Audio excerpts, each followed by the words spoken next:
Hello, everyone, and welcome to another edition of TEDXcellence, the show in which I find out just how manly I am from speakers who are questionably manly.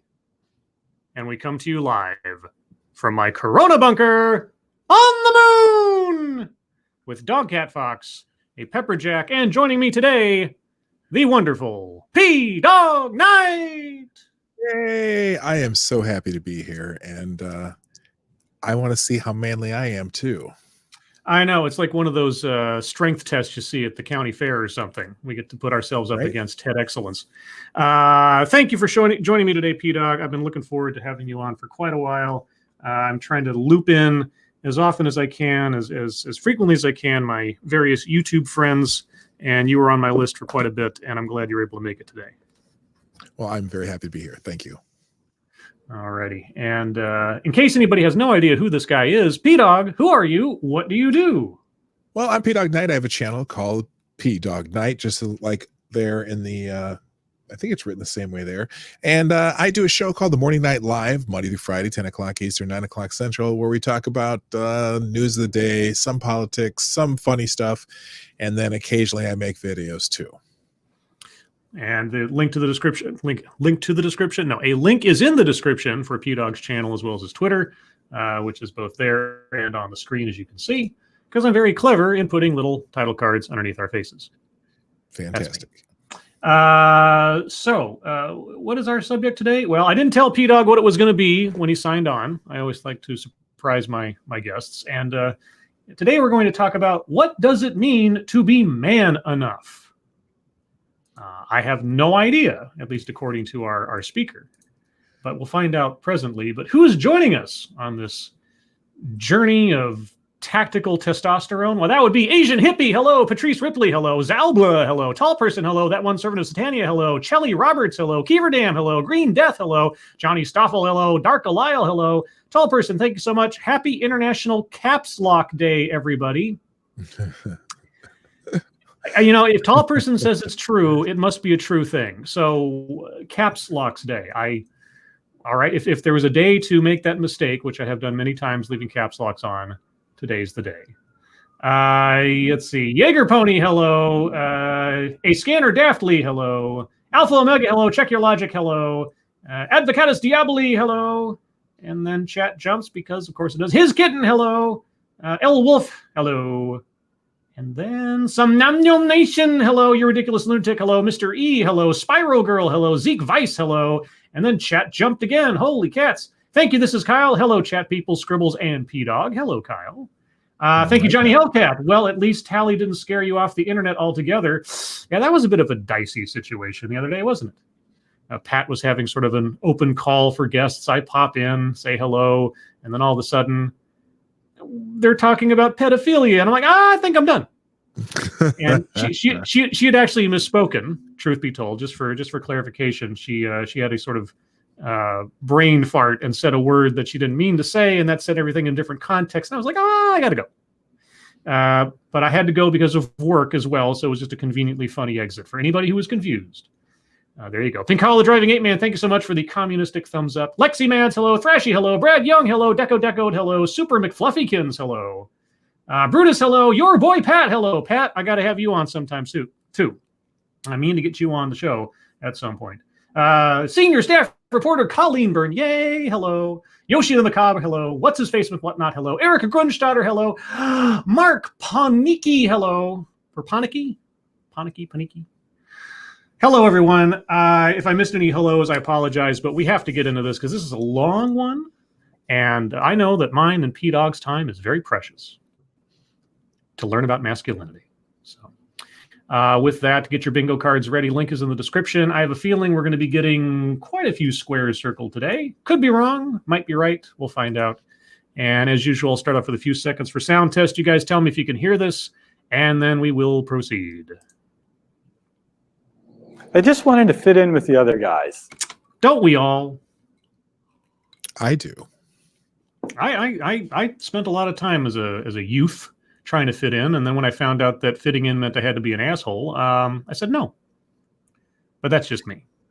And I was just an asshole, so there you go. Oh, okay. Well then, you stole my lunch money. Oh, okay. I see that. Oh no! I was the protector. I stopped okay. kids from. I stopped people from picking on the less fortunate kids. Oh, you were the noble bully.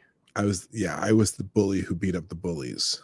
Oh, it's sort of a schoolyard Dexter. Yeah, somewhat like that. I did, okay. except they were still living when I was done. Yeah, no, yeah, that's it. I get it. It's like, yeah, all right. That's what 15-year-old Mike told me. Said, if I had nudes to show off, they'd like me, and I'd be one of the guys. What? Yeah, what? You say nudes to show off? Is that what he said? Wait, okay. Sorry guys. I don't usually do this early into a talk, but I'm going to start up from the beginning, not interrupt him because I did a little bit there right at the beginning. So let's try that again. And truth be told, this is as good as I could make the sound because the original recording had a lot of echoey stuff going on, and I reduced that as much as I could. And this is as clean a track as I could manage after that. Thank you, Drew W. Where in other guys does he want to fit in? Ooh, now Drew. All right, let's see. Let's try this again. Come on, play button. There you go. I just wanted to fit in with the other guys. That's what 15-year-old Mike told me. Said, if I had nudes to show off, they'd like me, and I'd be one of the guys. Okay, somebody's talking to him. He's not talking about himself. 15-year-old Mike told him he wanted to fit in. If I just had nudes, okay. Really? Nudes with the guys?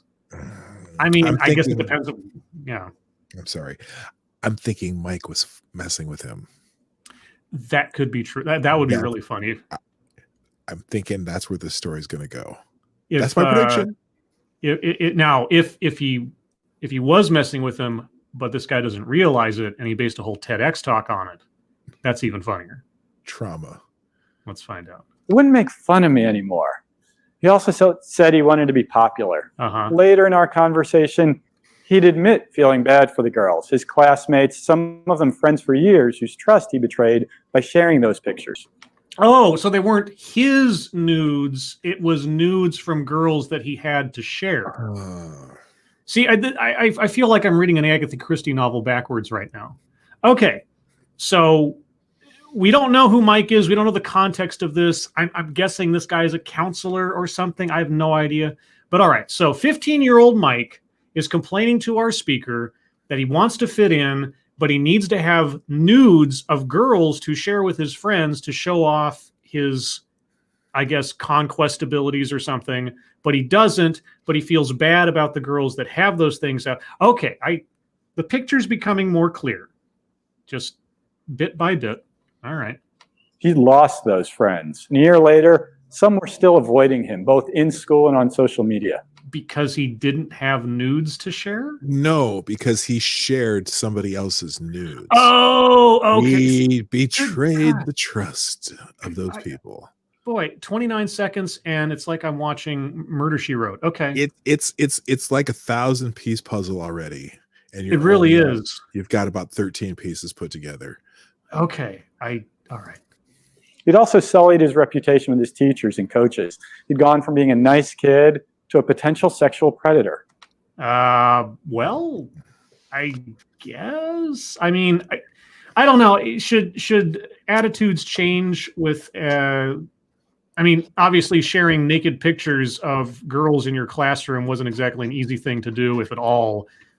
In yours or my day, speaking like we're totally old men at this point, but should some kid be vilified for life or categorized as a sexual predator for something that is, while not appropriate, is also not uncommon amongst stupid kids these days? Well, the rules have changed slightly, but even in a case like this, at 15, you still have zero. You have zero frontal cortex, so you could probably still get off on just being embarrassed by whatever their punishment is. Yeah, and legally speaking, if they are in the same age group, it's probably CP. So yeah, that's a problem too. Yeah. All right, legit. Over and over, he'd talk about how he believed having nudes would make the other guys like him, think he was cool. And then they'd hang out with him. He provided the goods, but he didn't get the payoff. Yeah, kids are stupid. Unless they were his own nudes. Well, that's the. I mean, that's it. What's ambiguous about this is like show some nudes. Like I think we know what he means. Not sure what he means, but okay. The other guy still didn't hang out with him.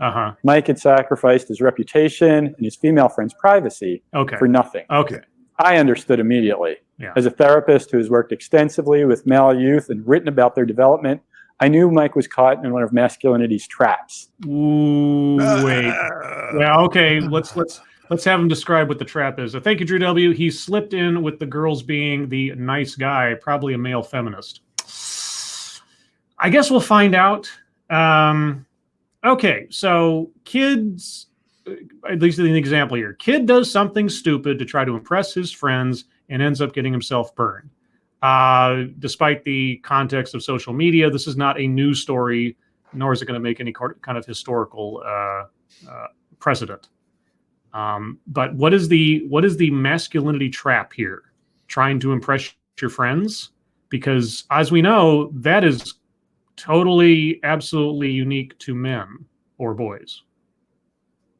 No one goes beyond the pale to try to impress somebody unless you're a man, right? Maybe the girls who gave Mike the nudes were trying to impress Mike. Oh, yeah.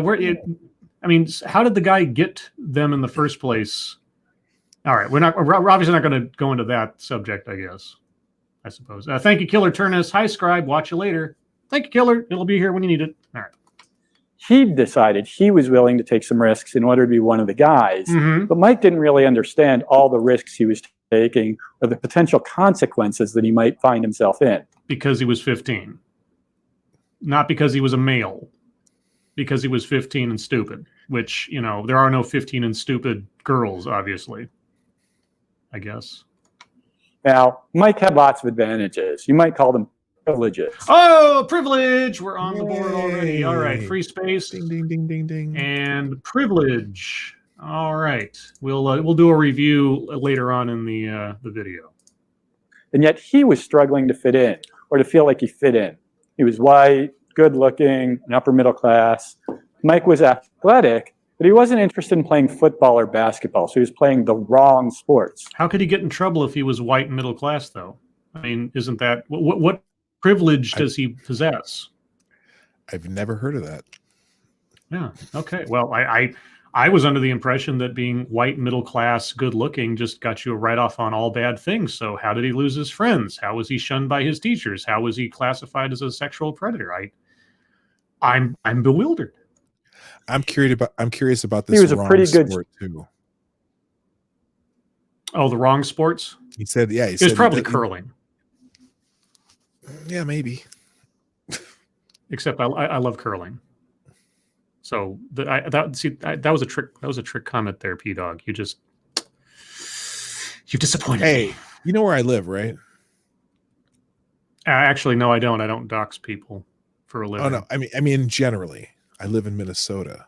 Oh, okay. In Minnesota, okay. Yeah, isn't curling wonderful? Like women just yipping down an ice way and like the chess game of sliding those rocks in the right places when you're looking at it from the plane of view that you're not overhead but like straight down. Isn't that amazing?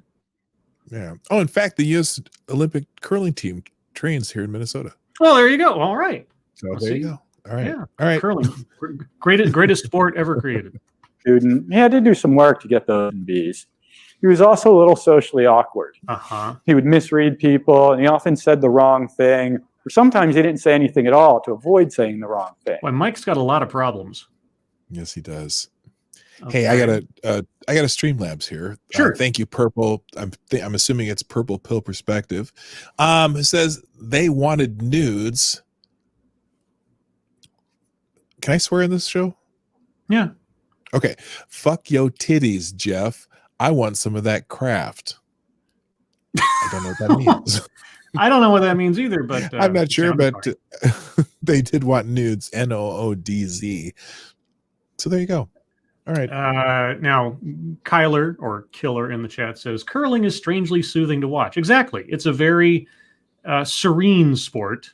except for the women yipping and yelling at each other up and down the ice. Now, I understand that men do curling as well, but I really only like to watch the women ones because it's much more entertaining to me. Well, the brooms seem much more natural in their hands, too. Oh, no. Dawg. We're learning how not to fall into negative male stereotypes. I'm sorry. I'm not supposed to be manly. Jeez, you're Dawg, not misogynist dog. Come on. I know. That was funny, though. I'm a but funny guy. Mike could get nudes. Yeah. And with pictures, he really wouldn't have to say anything. He could just show the pictures. His pictures are worth 1,000 words. Yes. And then he could get in with the cool guys, the guys who ruled his grade, and his seniors, the guys who would rule the school. Why would Mike have to get in with anybody if he's white, middle class, jock? I mean, why did Mike feel at that point? I mean, is the social stratification in the school so? I don't even know that Mike already didn't qualify as someone. I mean, he's good. I mean, it sounds like he had all the advantages necessary. Why did he need to go the extra mile to impress other people? Is Mike just inherently insecure for some reason? Because it is. Yeah, go ahead. And now I'm really wondering what sport he does, because generally, if you're in a high school, the people who are in the same sport tend to hang out together. So you don't necessarily have to be with with the cool guys. You can be with, you can have your own little group. So is he on the swim team? What is he doing? What's a sport? I don't know why I'm fixated on the sport, but I am. Watching these things, sometimes they say something offhandedly, they never go back to it, and I'm always stuck on that one thing. So I'm with you. Thank you, Piccolo. On behalf of Canada, you are welcome for curling. I thought curling was initially a Scottish sport. Am I mistaken on its origin? If I'm mistaken on its origin, I apologize, but I thought it originated in Scotland. It kind of seems Canadian, Maybe it is Canadian. If it is Canadian, thank you, Canada. It's Canadian shuffleboard, Okay, now that's just insulting the sport. Thank you, Drew W. Is this the weird photographer from 13 Reasons Why? Sounds like an anecdote that didn't happen. I don't know yet. We still have to get through. He's still on the anecdote. He's still going through it as we speak. Thank you. This is Kyle Scribe. Don't you know that the P in his name stands for patriarchy, Dog? Oh. I wasn't aware. That's lore I did not have. Kevernam says, yeah, Scotland. Functional says curling is Scottish. I was right. Yes, P-Dog. Pincalo, P names all over here. Pincalo, are you taking credit? Are you culturally appropriating the Scottish? I mean, tailed feature should be on you right now. And really if it's not Scottish, it's crap. That's Dog right. I see now, Pincalo. I'm gonna have to tweet to Tailed after this and say, Tailed, on behalf of me, I thank you, Scotland, for inventing curling. Pincalo tried to take your thunder from you. So sorry, dude. Mike never had a chance. Really? Masculinity wouldn't allow it. What? What? Okay. How? Okay. Explain yourself, or else I'm circling a square on here. He was both man enough and not man enough. He was man enough to what, and he was not man enough to what? Yeah. Okay, we're only 2 minutes in. This is the preamble. Maybe he's going to explain. I hope he does, because so far I don't understand Mike simply doing something stupid to try to impress somebody and making a distinctly wrong choice or avenue to do so. How is that inherently masculine? And then how is that inherently incorrectly masculine? It's dumb, but is it, anyway. Here in 21st century America, we all understand the guy needs to act in a certain way to be seen as masculine. What way is that? What certain way in 21st century America is that? What distinguishes 21st century American masculinity from 20th century masculinity? Is it nudes? And I'm not seeing any of it from the speaker. So, well, now, as much as possible, unless they make themselves a part of their own argument. I don't rarely ever comment on the speaker themselves, but I'm not opposing you on this one. But let's see where he goes. He needs to be independent, tough, and ambitious. He shouldn't show his feelings or be too concerned with his appearance. Promiscuity and violence are allowed and even encouraged in some circles. Violence and promiscuity are allowed and encouraged. Okay. Well, first off, aside from diving straight into stereotypes, negative stereotypes that don't necessarily reflect every man on the planet, how does any of that qualify as 21st century thinking and not just thinking on masculine stereotypes, period, throughout history? You haven't clarified. I'm getting ready to circle leaves out vital context. So far, I haven't heard anything that says this is somehow a new revelation of male behavior, either negative, positive, or stereotype. But okay. Masculinity, which I'll define as our culture's expectations for boys and men, requires all guys to prove their masculinity by conforming to these expectations. These stereotypes or risk being seen as not man enough. Stereotypes you are feeding into here by saying, wait. Did he just, in the same breath, did he just contradict himself by defining 21st century masculinity as as though those are the rules and then complaining about stereotypes? I was going to ask you to play that back. Yeah, let me zap back a couple seconds here. And thank you, Pincalo. You people also think Superman is American. No, he's Kryptonian. I never thought he was American. He's Kryptonian. He's an immigrant, so there you go. He's a naturalized American. He's a naturalized, well, yeah. I mean, they kind of lied about where he came from. Justice the American way. Thank you, Mr. Tickle Trunk. Sounds like Mike might be on the spectrum. He has issues just described as misreading people and socially awkward. Could be, but we're not talking about, well, at least as far as I know, we're not talking about autism or social conditions. We're talking about masculinity. Thank you, Johnny Hellcat. What do you mean, you people? Hey, now. Right. All right, let's try this one again. Mike never had a chance. Masculinity wouldn't allow it. He was both man enough and not man enough. Here in 21st century America, we all understand the guy needs to act in a certain way to be seen as masculine. He needs to be independent, tough, and ambitious. He shouldn't show his feelings or be too concerned with his appearance. Promiscuity and violence are allowed and even encouraged in some circles. Okay, that is his definition of 21st century masculinity. Violence and promiscuity, that last part in particular, things that are willful acts and maybe, and obviously could be, depending on the circumstances, could be categorized as moral decisions.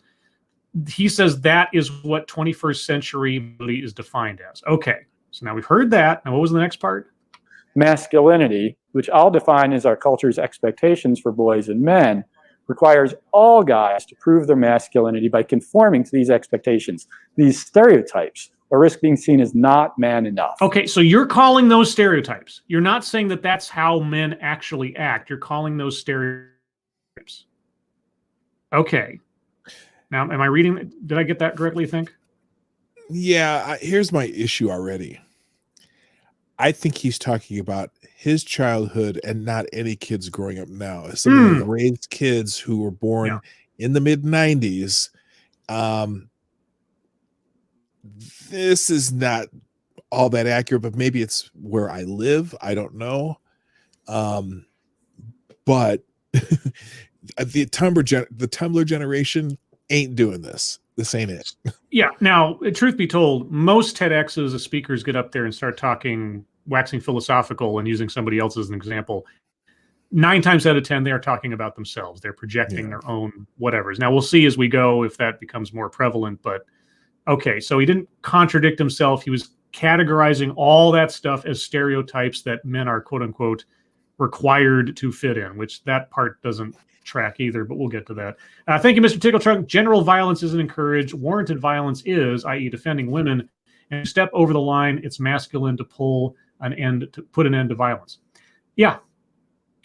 He needs to get more specific in what he's talking about, depending on context, but I don't know if context matters to him. Purple Pill Perspective, thank you so much. As a man, I've never felt the need to prove my masculinity. I think this obsession with masculinity tells us something about him.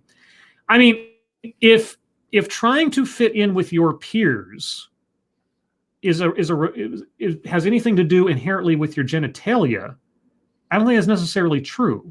Just trying to fit in with your peers isn't necessarily a reflection of your gender.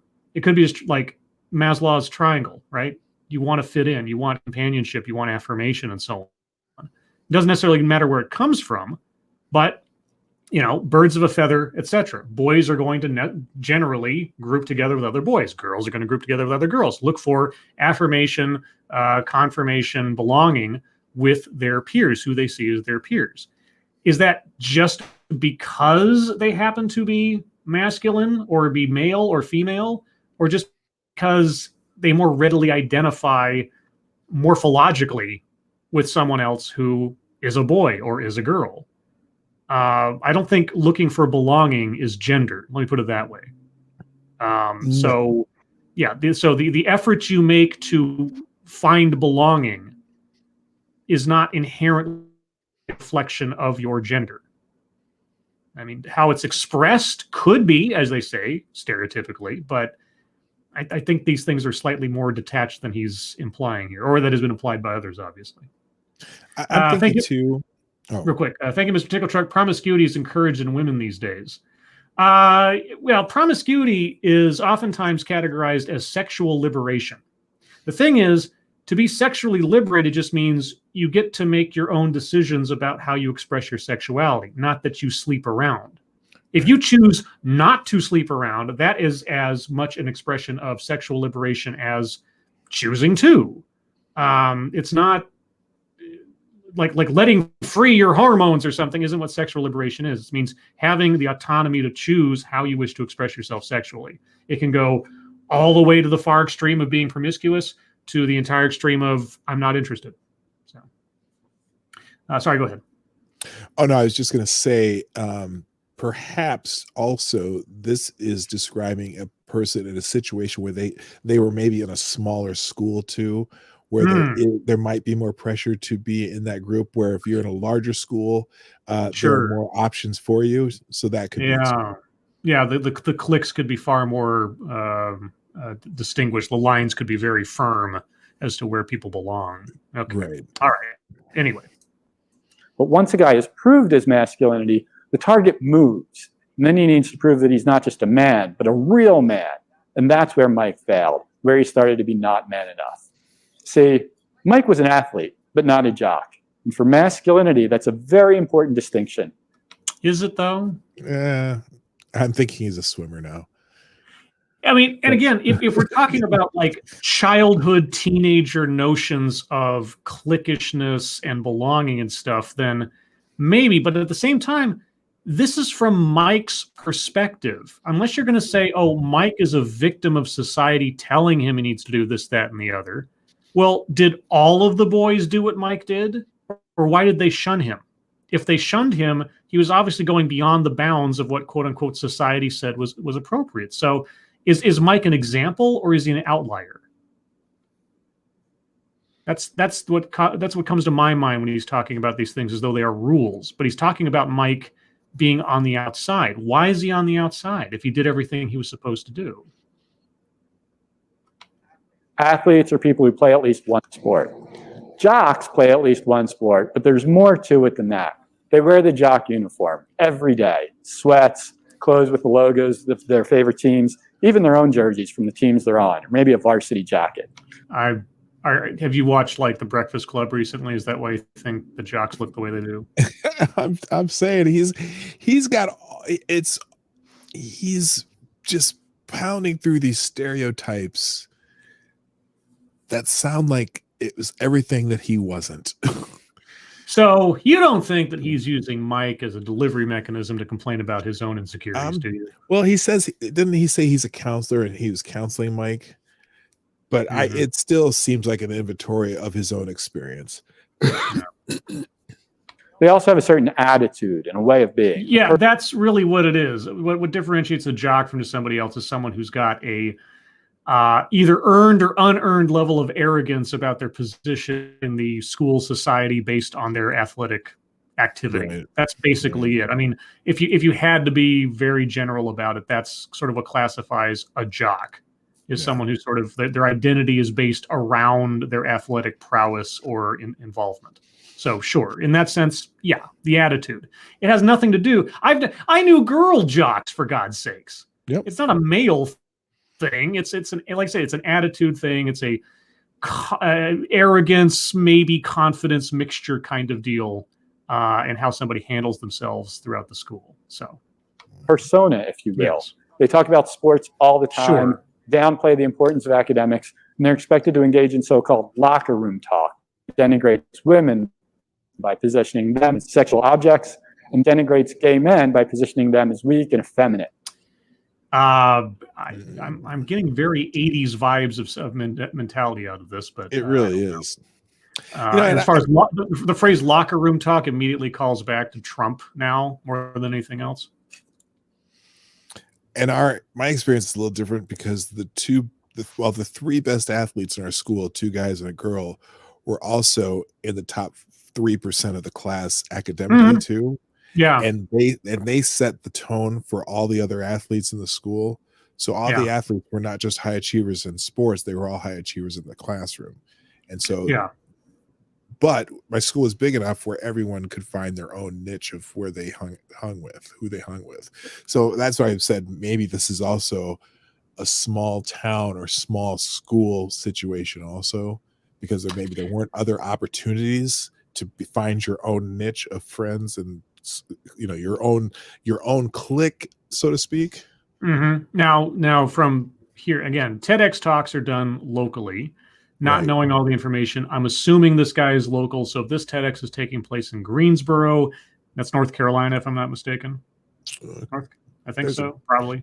Anyway, probably. But I don't know how big a town Greensboro is, whichever Greensboro this might be. So it could be small school. Anyway. If you're like from the Breakfast Club on... Oh! What are the odds? Ding! What are the odds? Ding! What are the odds of that? I swear to God, guys, I did not watch this ahead of time. I swear to God. I brought up that reference just because when I said he's talking out of the 80s, bring up the Breakfast Club, oh, wow. Well done, sir. Well done. I wish I had a square for that, but oh, man. Okay. What are the odds? Okay. Moving on.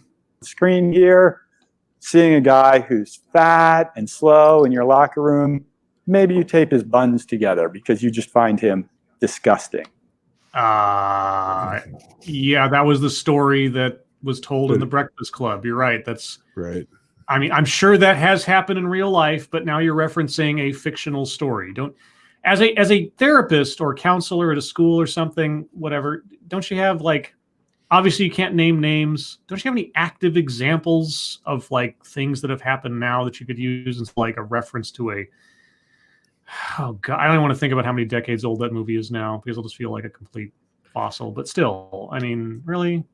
But my guess is he can't, because I was saying before, this is everything he's saying seems to be coming from a different times era. Yeah, and I'm not saying let's not.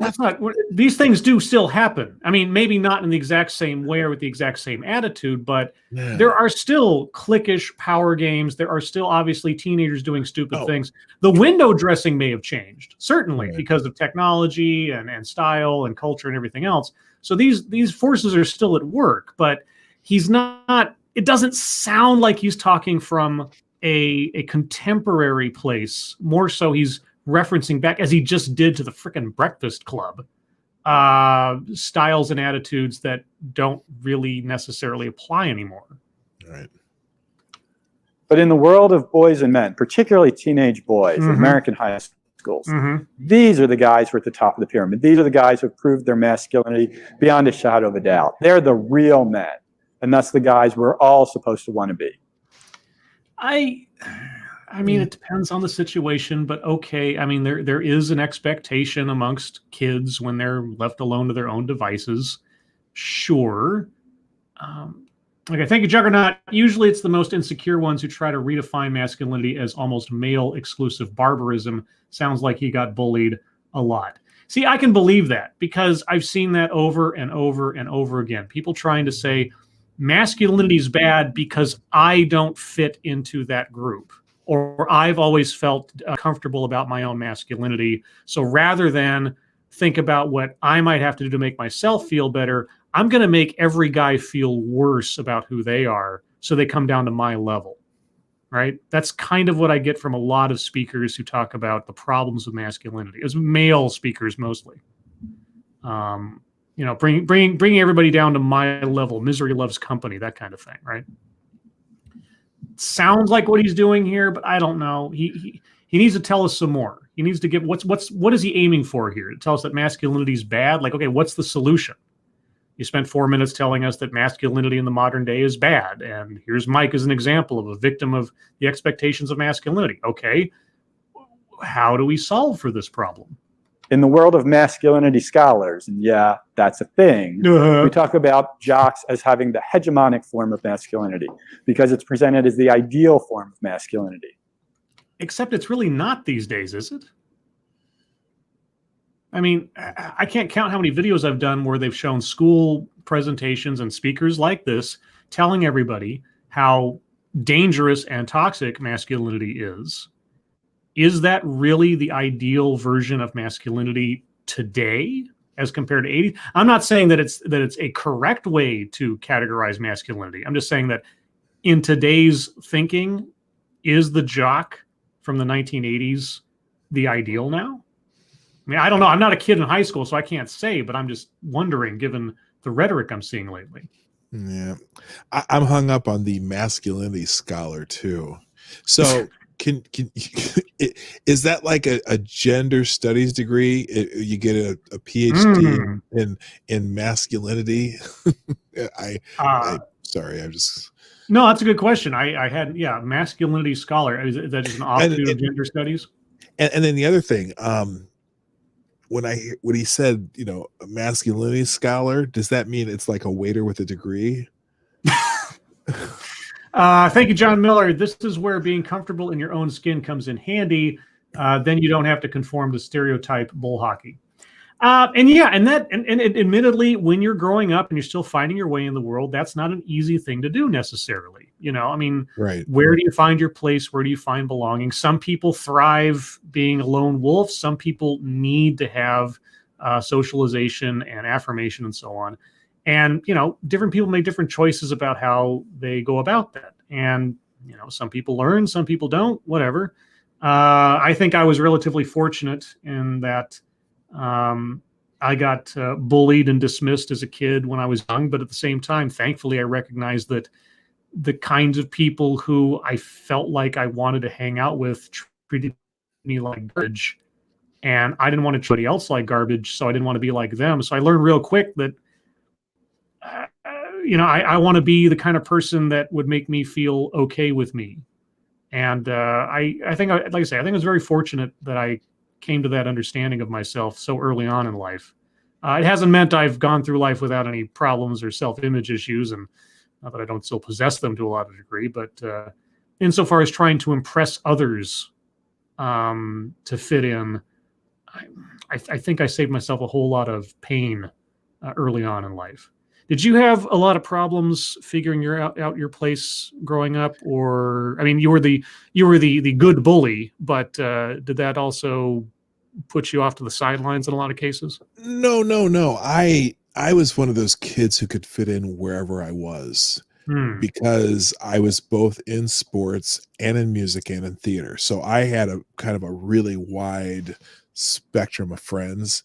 And so I could go to the jock party and feel fine. I could go to the band, the band party and feel fine. I could even go sit with the burnouts, even though I didn't smoke or anything, but for some reason they took to me. I was just one of those, I could weave my way in and out, and I was kind of chameleon, but I never really necessarily felt I belonged in any of those particular groups. I could just weave my way in and out of them. But I guess most of my best friends were some of the music people, just because that's what I ended up gravitating towards my senior year. But yeah, I could, if anybody in the school was having a party, any particular group, I could go to it and feel comfortable enough to hang out, I was just kind of a jack of all trades. I was that kid. You were far more fortunate than me. I was I was always on the outskirts of just about every group. I was studious, but not like chess club nerdy. I was into weird stuff, but I wasn't a goth kid and was willing to change my clothing, and obviously wasn't athletic or anything. And so I was always just. But at the same time, it's sort of like a different way. I fit in on the fringe of everything, but I was never on the inside of any of it, you know? So anyway, moving on. Oh, got to hit the right button. Now, as the people at the top of the masculinity pyramid, jocks get certain perks. They get high status and the ability to influence others. People want to be liked by the jocks, or at least be on their good side. No. Jocks can also get the benefit. No. The jocks that I knew were all assholes. I mean, there were a few exceptions, but then I wouldn't classify them as jocks. They were like what Dawg said. They were athletic, but they were also studious and they were nice people. And so I didn't really think of them as jocks. I didn't want to get on the good side of the jocks because the jocks were the examples of what the kind of attitude and treating themselves and other people that I didn't want to be.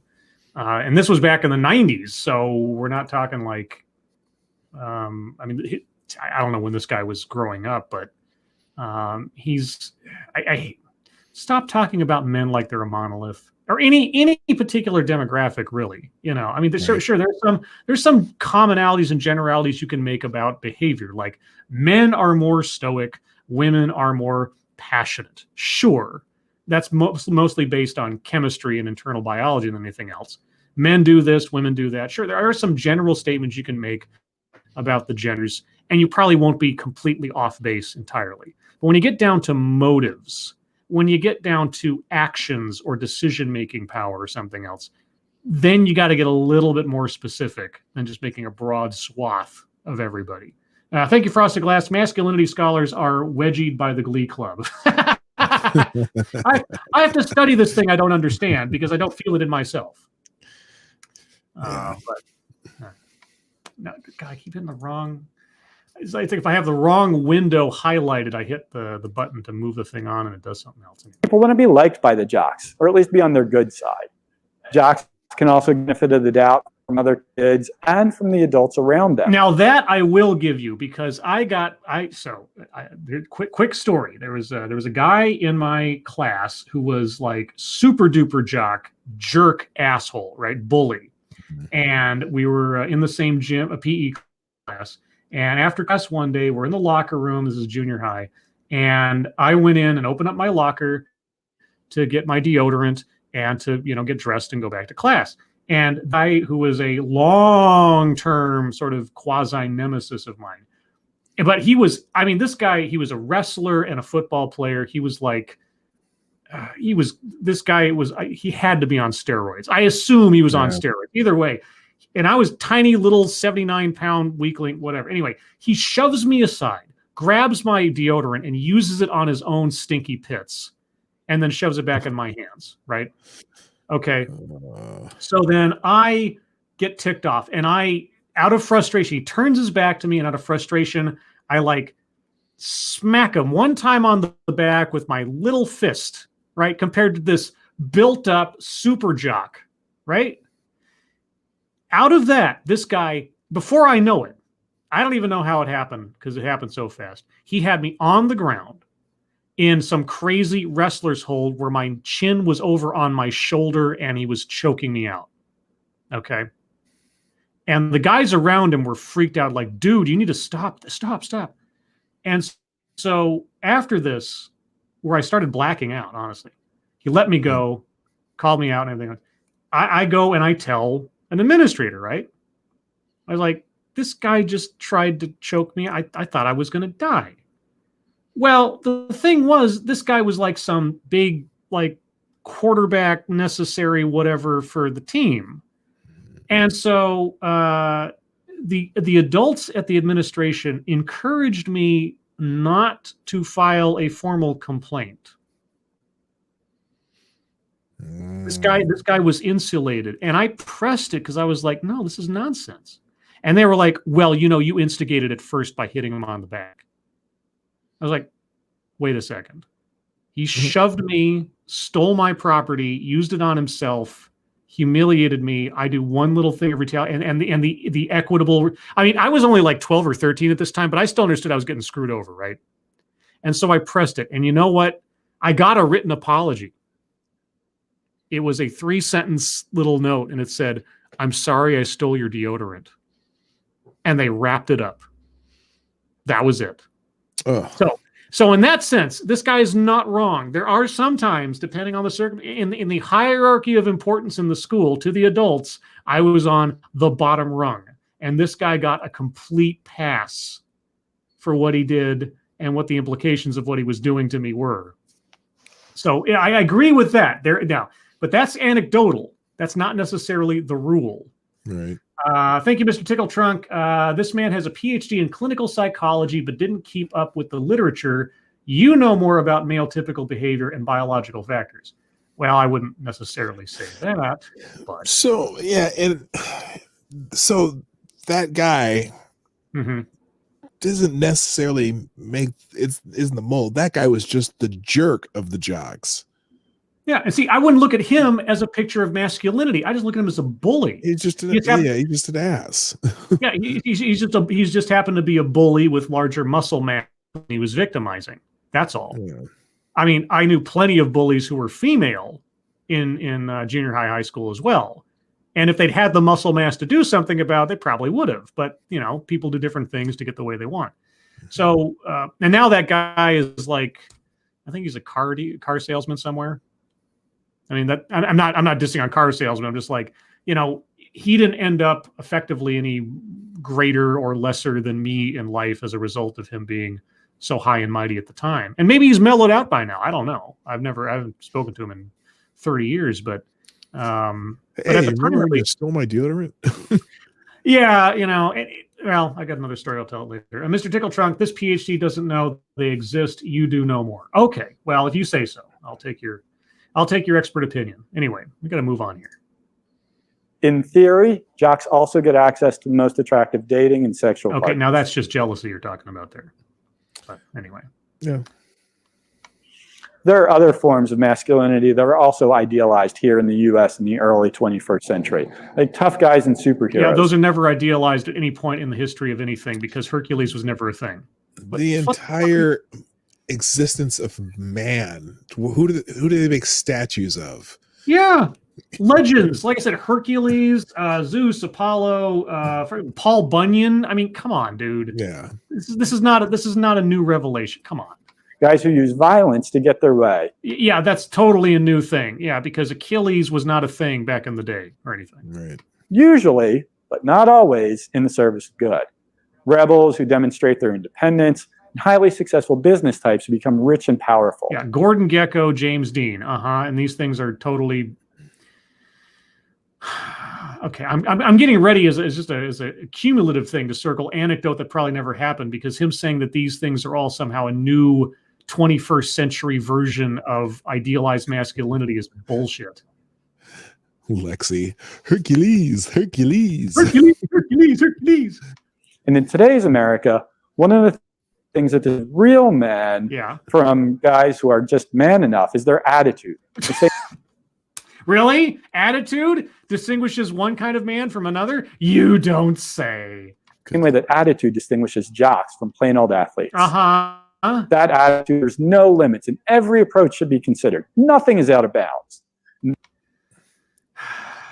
Okay, the distinguishing between confidence and arrogance. I get it. It is not easy to tell sometimes. Sometimes it's difficult, or people confuse arrogance with confidence.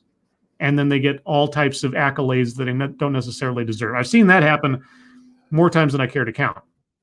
Sure. But nothing of what you're saying is new. I mean, if you just want to talk about masculinity in general, at this point, I probably have nothing really to counter you on, save for sort of like the generalized stereotypes. But to quantify it as in a 21st century versus any time else in history thing is nonsense. This is not new. None of this is new. What are you talking about? That attitude is why Tony Stark Iron Man is cooler than Steve Rogers Captain America. What? Who says who?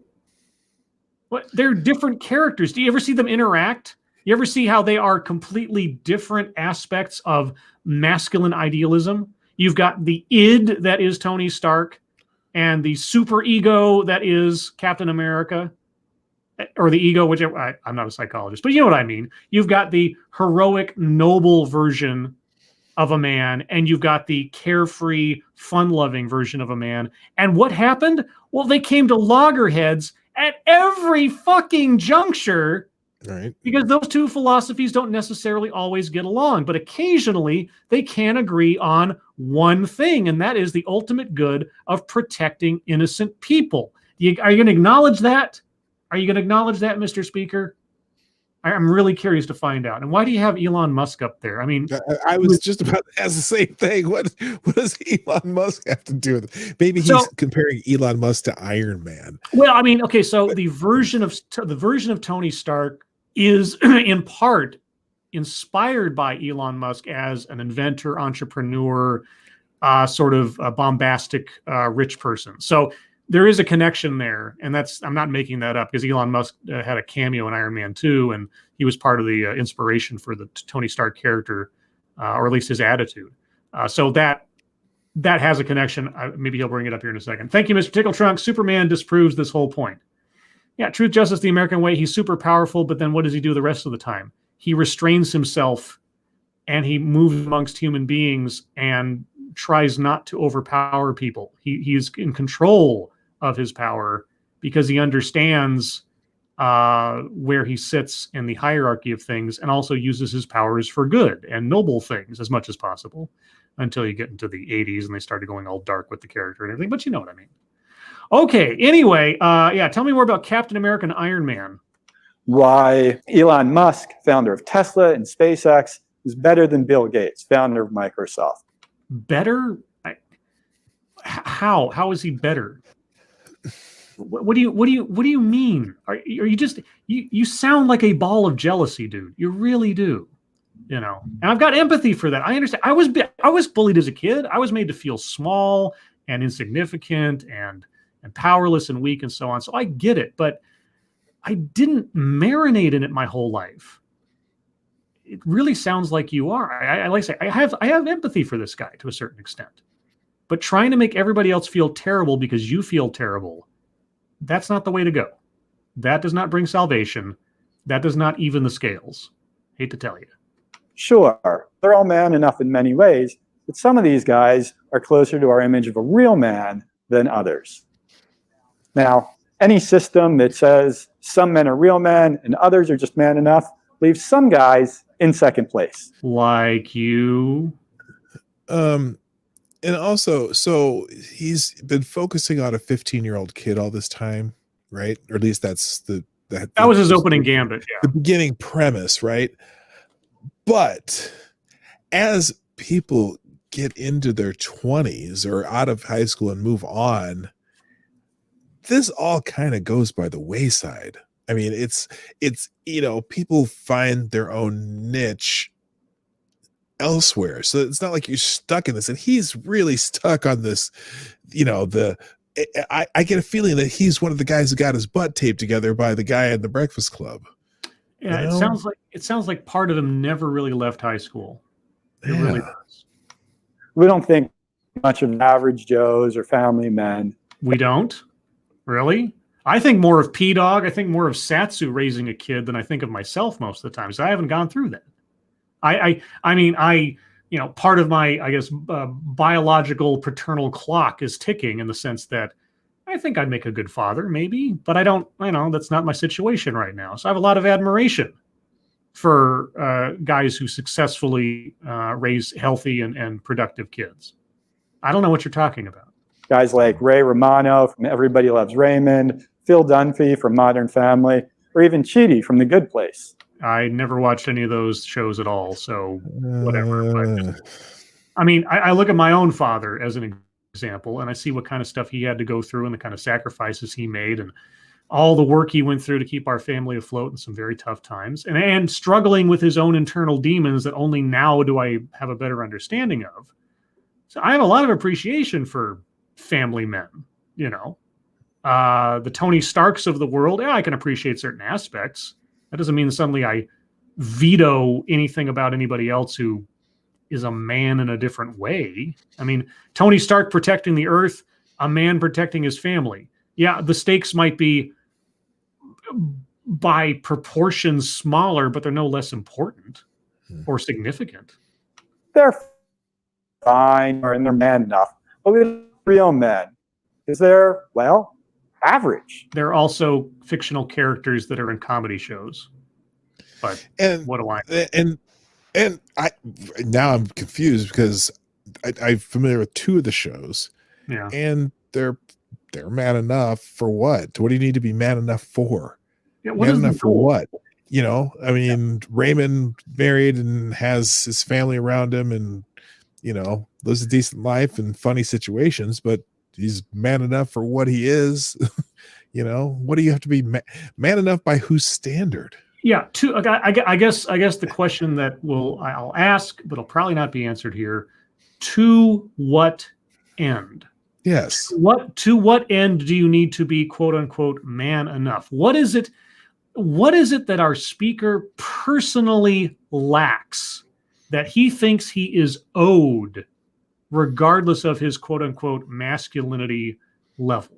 I guess that's the sort of the psychological question I have in my head that I doubt will be answered. They've earned masculinity's participation award. They are fictional characters. Their masculinity is categorized as complicit, not hegemonic. They're fictional characters. Because they support masculinity structure and occasionally get some of the perks. They're fictional characters. Or at least they hope they will. Now, there are other guys that don't even fit that, at least not in popular culture and not in the lives of American high schoolers. Are you going to bring up more fictional characters? I mean, you were on at least a good track starting out with an actual active example of your patient. Now you're just talking about nonsense that is scripted by a room full of people making up things that are the funniest situations necessary to entertain people. Please don't bring up more. An Iron Man, Captain America, really? I mean, you're trying to downplay the importance of these stereotypes, you know, that they're your only examples are these extremes, sitcom characters and superheroes. What's next? Nerds are the iconic image of guys who aren't man enough.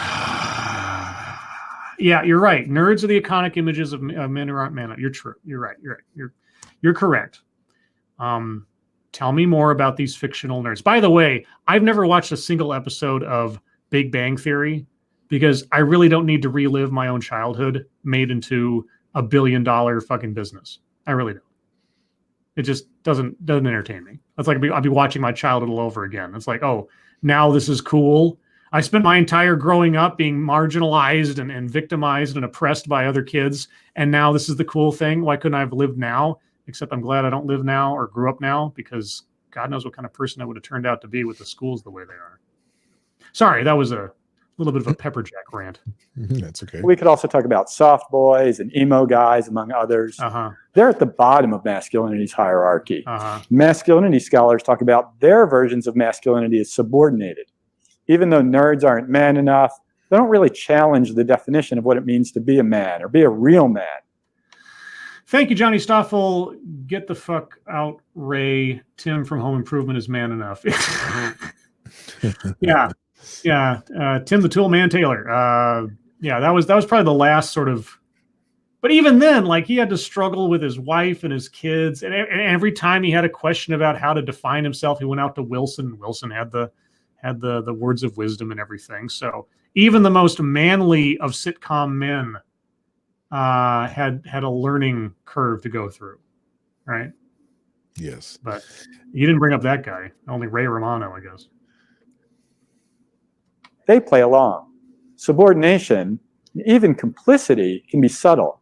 The nerds we loved for all those years on the TV show The Big Bang Theory, they made fun of nerds. What? Criticizing themselves, being snobs within their own social hierarchy? That never happens with normal people. And thus they upheld masculinity structure. In the nerd culture, you're right, because, well, if we're going to be stratified by jocks and nerds and everything else, there's going to be further stratifications within those social groups. Imagine that. Tell us about the stratifications in Jocks. Tell us stratifications in the goth girls and so on. Take every character from the Breakfast Club, break them down into the generalized social group that they belong to, and then tell me that wasn't common across the board, male to female, regardless. You can't do that because it's not true. Okay, you're not impressing me, dude. I'm really not. I feel sorry for you. I can empathize. I get a vibe from you of something that I can empathize growing up with. But how you've decided to express it, how you decided to, monetize it as a career is not very productive, in my opinion. They were always putting themselves down. Yeah. Maybe we're not so concerned about the nerds because the nerds and the adults around them are all pretty clear those guys will do all right as adults. And some of them, like Elon Musk and Bill Gates, may even surpass the boundaries of nerdhood and become regular guys. Or real men. Wait. Bill Gates and Elon Musk are regular guys? Crazy billionaires are regular guys. And not to mention the fact that, some of the jocks might go on to be NFL stars. Do they stop being regular guys at that point? What do you... God. This is why I'm so glad that I have chat here. And this is why in this instance I have you here, because if I was trying to do this alone, man, holy cats. Just, okay. But other guys aren't allowed to compete for masculinity status at all. They're not even in the system. Like what? They're prevented from proving their masculinity. Who? That completely worked. I have no idea what he said. Okay, I'll back up a couple seconds. Roboted on me. Okay. The nerds and the adults around them are all pretty clear those guys will do all right as adults. And some of them, like Elon Musk and Bill Gates, may even surpass the boundaries of nerdhood and become regular guys. But other guys aren't allowed to compete for masculine status at all. They're not even in the system. They're prevented from proving their masculinity to begin with, may never have the opportunity to prove that they're real men. Are you talking about yourself? What are you talking about? Never have the opportunity. Prove to who? Prove to what? That's my question. Who are you trying to prove yourself to? How can you just live your life and unless there's the really hot girl that he's still pining over, and that jock got her, and he's saying, I never got a chance to prove to that girl that I'm a real man. Yeah, he'd be doing so much better right now if he would stop beating around the bush and just refer to himself instead of talking in these high-minded tones as though he's trying to be academic here, when he's really, and like I say, I see this on TEDx's all the time. These are sometimes these stages turn into confessionals, except they almost never actually acknowledge the fact that they're talking about themselves. Yeah. So they have to avoid making it personal by essentially making an accusation of everybody else. And it says more about the speaker than it does about the people they're talking about. And again, I'm not a mind reader. I don't know. Speaking of which, let's go to the bingo card real quick because we're about halfway through this thing. Anecdote that probably never happened. The only anecdote he's given us so far that was a real anecdote was Mike, the nudes collector. And I can believe that happened. Everything else he's talked in abstracts or about fictional characters. So I don't know, P-Dog, has he said anything about? Okay. Thank you, Johnny Stoffel. This is the longest pickup line I've ever heard. Self-vilification or wretchedness. Even though he hasn't mentioned himself, I'm circling that one because he's talking about himself. He really is talking about himself. Yes, he is. He's a wretched creature. He's a victim of other people's expectations or of his own expectations. Systemic institutional. Has he talked about systems? I thought. No, not really. Okay, if somebody in chat remembers him talking about systems, I'll correct myself. He's kind of talking about a system in a way. I mean, yeah. Okay. Like I said, I won't circle it yet. In the aggregate, by the end, maybe we'll circle it. But until he says something specific, weightless example. bringing up modern versions of masculinity and then bringing up the character from Breakfast Club.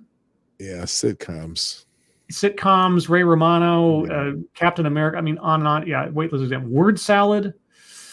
I mean, we've had to go over back and forth on what he said, but that's more just being able to comprehend the words, not that he said something that's completely misunderstandable. There hasn't been a sentence where I go, what the fuck did he just say? Yeah, I've understood him so far. Leaves out vital context. Yeah, he's really beating around the bush about what he's talking about, not giving us an idea of like, okay, masculinity to what end and so on. Takes credit for something done, experienced by others in their own demographic. He hasn't taken credit for anything. He's downplayed himself at every turn. He's done just the opposite. Yeah. White supremacy, no. A list, not yet. Equity, no. Plays victim, certainly. Certainly plays the victim either directly or abstractly. Attempt to coin new buzzword, buzz phrase, not yet. Wage gap, sorry. That masculinity, what do you call it? Masculinity. Oh, masculinity scholar. It's true. I hadn't heard that before. Is that? I've never heard of that. Poker Peters, thank you so much for the emoji. I'm thinking right now. Does masculinity scholar count as a new buzzword, buzz phrase? I never heard of that. And Evil Jonathan, he has not mentioned toxic masculinity yet. He has not yet. Yeah, he hasn't said the word toxic. And you know what? Actually, the fact that he said it several times, and I've never heard it, P-Dog's never heard it, I'm circling buzzword, buzz phrase. Wage gap, no. Patriarchy, no. He actually hasn't talked much about the tensions between the genders yet, except for the nudes thing, but that was incidental. Right. Feminism, no. Mind reading assumes motives. Oh, yeah. He's making a lot of grand assumptions about what men think or what men do or how men operate. Toxic, no. Marginalization. I've used the word. He hasn't. Make something about race, sex, etc. for no reason. That's always the qualifier. It's difficult to say for no reason because he's talking about masculinity. Right. Now, I guess I could say that he's talking about, in several instances, behaviors that are not inherently masculine, but qualifying them as masculine as though that's something. I'll wait on that one. I'm a little iffy on that one. Let's see. Childhood or family anecdote. Did he talk about himself growing up? I don't think he has. I mean, he used Michael as a cover for talking about himself. Okay, I'll sit on that one. Contradicts own point or argument. I thought he had earlier, but he hasn't actually made a point yet. Not really. He's listed a bunch of complaints and problems, but he hasn't gotten to any solutions, as far as I know. Benevolent condescension. No. Not yet. I mean, if he starts saying like boys can't help themselves or something, or maybe, but and microaggressions, unconscious bias. No, not in a way that I'd say yet. So that's where I'm going to sit there. Let's see. Some emulations describe like aren't nerds marginalized? Well, I mean, okay, he did talk about nerds not being thought of as man enough. So he implied marginalization without saying it. Let's put a pin in that one. If he doesn't say it specifically by the end of this, we'll circle it for implication, because you're not wrong, but I want to sanctity to the bingo card for the time being. All right. We talk about these guys as having a marginalized masculinity. What are the odds? Jesus. Scribe, right. you're on fire. Man, between Breakfast Club and that. Okay, well. That was perfect. There we go, guys. Marginalized. Oh, I didn't have to wait. Okay, moving on. Right. For example, having a black masculinity, a masculinity that is rooted in black culture instead of our mainstream, predominantly white culture. That's one example. What? Predominantly white culture. Does that count as white supremacy? Not yet. No, yeah. Okay. All right. not yet. No. You're right. You're right. Your first instinct was right. Okay. So black masculinity. I don't know. I obviously have absolutely nothing to say on that subject. Hmm. Okay.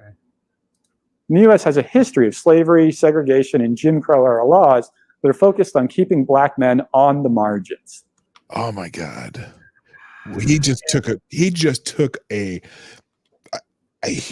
a path like off road. He got in his 4-wheel drive and went off the path because I don't know where he's going now.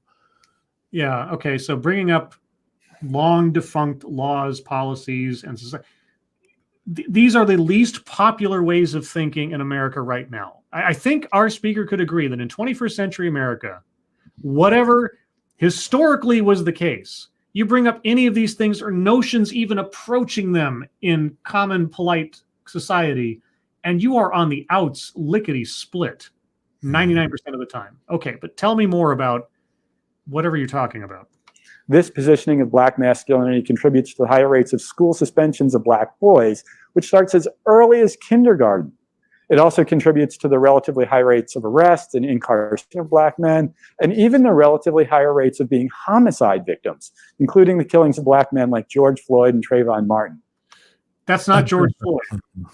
I hate to tell you this, dude. That's not George Floyd. That's Trayvon Martin on the one side. That is not George Floyd. For those of you listening at home, you just mentioned George Floyd and Trayvon Martin, and then the image that comes up is Colin Kaepernick and Trayvon Martin. And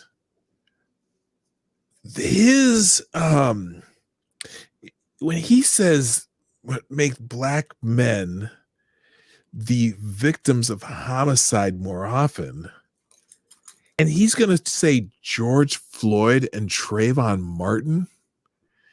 And if he's talking about masculinity within my demographic, my demographic gets killed exponentially more by the other men in my demographic. So, and he brings up two very unusual dog bites man events when you compare it to the rest of the victimhood, so to speak. What is that? In fact, Trayvon Martin was killed by a Hispanic guy, and George Floyd was, this is controversial, died from a fentanyl overdose, but has a white cop. That what does the masculinity part have to do with those murder victims? I don't know. What does black masculinity have to do with those murder victims? I have absolutely no idea. Like George Floyd's black masculinity is what led to his death. I thought it was, racism, over policing, bad training. Trayvon Martin's black masculinity led to his death. I thought it was because, what's his name? I forget his name. George Zimmerman. I thought he was a racist. Yeah. But now, if he would have said that black masculinity is one of the reasons there is a much higher rate of murder within our demographic, that would have made sense.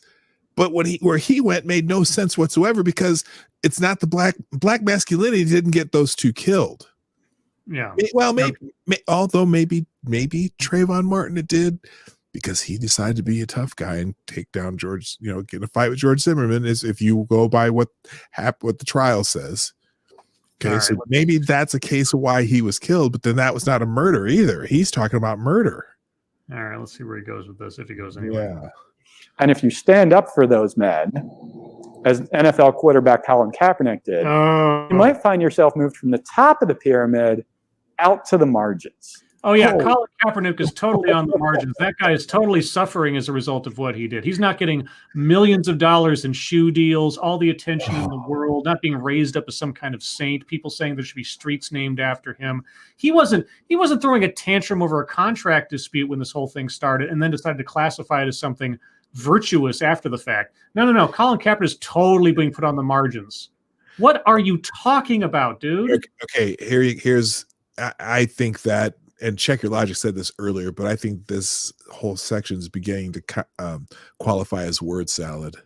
Yeah, I agree. You know, suddenly bringing up this stuff, black masculinity and those references. Yeah, this right. he just completely went off into, like I said, he's off in the dirt now, just four-wheeling.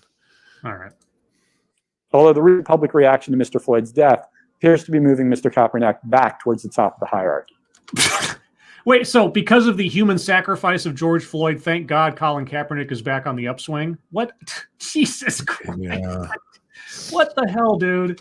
But that's not Mike's story. Mike wasn't marginalized in any way. He's a 15-year-old boy who doesn't have a severe medical condition or severe mental health issue that makes him obviously different. Mike is required to participate in this competition that we call masculinity. No. Hold on a second. And pardon for the sirens, guys. I can't do anything about those, obviously. Mike, wait a minute. Mike said Mike wasn't marginalized in any way. But before he said Mike was marginalized because although he was athletic, he didn't play the right sports. So before he was marginalized, even though he's still white and privileged, whatever, but he was marginalized because he's not in the right sports. He's not right there. So he's trying to prove himself to not be marginalized. Isn't that the beginning of the story? The story just changed. Oh boy. Okay. That might be contradicting own point or argument. That is absolutely. He went from being marginalized for not being in the right sport. He doesn't play football and basketball. He's in the wrong sport. Probably a swimmer. Okay, contradicts own point argument. Yeah. Okay, so we took a detour to Trayvon Martin and George Floyd. Now we're back to Mike again. Okay. He receives reminders from his parents, his teachers, his peers, including anyone he might want to date, the media, and even retailers about what he should and shouldn't do. Retailers? Because he's a guy. Retailers? I didn't ask. Advertising, probably. Advertising, right. What's masculine, right? Okay. Right. Mike, but I'm pretty sure he'd have told me that being a vegetarian, playing clarinet, liking Taylor Swift or Lady Gaga would all prevent him from earning status as a real man. Do you like Taylor Swift and Lady Gaga? And are you a vegetarian, speaker, by any chance? I have to ask. I mean, I really, why those specific examples? He's making that's his list right there. Yeah. If we a list of unmanly things, we'll make a list of things that he considers unmanly that probably are in his wheelhouse. That's his list right there. All right. The competition is brutal. Sorry. Oh no, not intentionally made a list, but he just made his list. Right. Okay. Well, I'll think about circling that one later. I know. Even for a boy like Mike, who fits many of our society's preferred or privileged categories, he paid with his reputation. And he also did some serious. He paid with his reputation because he made the stupid error of sharing naked pictures of underage girls with other boys. I'm sorry. There's a certain amount of responsibility that has to be put on his shoulders there. As much as I might be willing to forgive stupid kids doing stupid things, there comes a point at which he made the choice to do that. And whether he understood or not the implications of what he was doing, he still did it. And to learn the lesson, he's going to have to be held to account for that. Okay? He did that to himself in that instance. Everything else, anything else he might have done to try to impress the kids, etc., that are to schoolyard stuff, that's fine. At that point, we start sharing naked pictures of the girls. That goes beyond something that you just completely wipe away and say, oh, no, sorry. Mike's got to learn a lesson. That lesson he learned there, unfortunately, was an extreme one. But yeah, it was an opportunity to develop his frontal cortex because he's learning a lesson from this bullshit. Serious damage to his friends' reputations. For Mike, the cost wasn't that bad because his parents, in the society that we live in, provide him with a safety net. What? At one point, his parents even asked me if they should have him change schools so he could start over. It's good to have a safety net. Not everybody gets that. Well, are you saying his parents were wrong in wanting to have their son have a second chance? That almost sounds like you're judging the parents for caring about their kid. If they had the opportunity to help their kid, if you had the opportunity to cure your kid of cancer and you took it, is that somehow, well, you have the opportunity to do that. Like, why wouldn't I? And also, I would think in a case like this, you probably would be forced to go to another school. So you're going to start over whether you like it or not. So is our speaker's theory that the legitimate thing for Mike to do would be to stay where he is, stick it out, and deal with all of the negative consequences of what you described earlier as putting him into an even crappier place than he was before? Yeah, could you imagine? I mean, is this kid a victim of masculinity, or is he going to have to just forever wear the stain of his bad decisions? I mean, which is it, man? Or are you almost reveling in Mike's downfall because he represents that which you had so many troubles with as a kid? He was the good-looking kid, the athlete, right? The one who got the girls and so on and so forth. And then he made the one step beyond reason. And now you get to lord it over him in this way. Is that what it is? I mean, I'm doing a little bit of armchair psychology here, but I'm wondering if in using Mike as your example, you're not also gloating at the same time. No. I wish you wouldn't have said one step beyond. It's madness. One for those step. Oh, wait a minute. Hold on. Hang on a second. One step beyond. And for those of you that don't know what that is, look up One Step Beyond Madness on YouTube, and you'll find out the magic of that. I won't say anything else. Ska. Wasn't at any risk of being reported to the FBI or the police as a sexual predator. Whoa, wait. Hold on. Start over. It's good to have a safety net. Not everybody gets that. He wasn't at any risk of being reported to the FBI or the police as a sexual predator. I've heard of kids in that same age being reported to the authorities for possessing child pornography because of those same circumstances. So he was plenty at risk. Yeah, they can. Kids. I've heard of kids being led away in handcuffs for that. Yeah, so, yeah. You know, I don't know what his parents did for a living. I don't know if his father was the director of the FBI. Maybe that would make some sense, but no, he's not somehow immune from consequences, serious consequences for what you've described. So anyway. And at age 15, he still had plenty of opportunities to change his life, think about what kind of man he wanted to be. Sure. This system called masculinity applies to almost all American boys and men. System. Ding. Systematic. All right. If he just brings up white supremacy, and we could probably go aggregate there when we talk later at the end of the show, but we're almost at a bingo. We're almost at a bingo at an anecdote that probably never happened. So he's got a couple opportunities here to give us a bingo.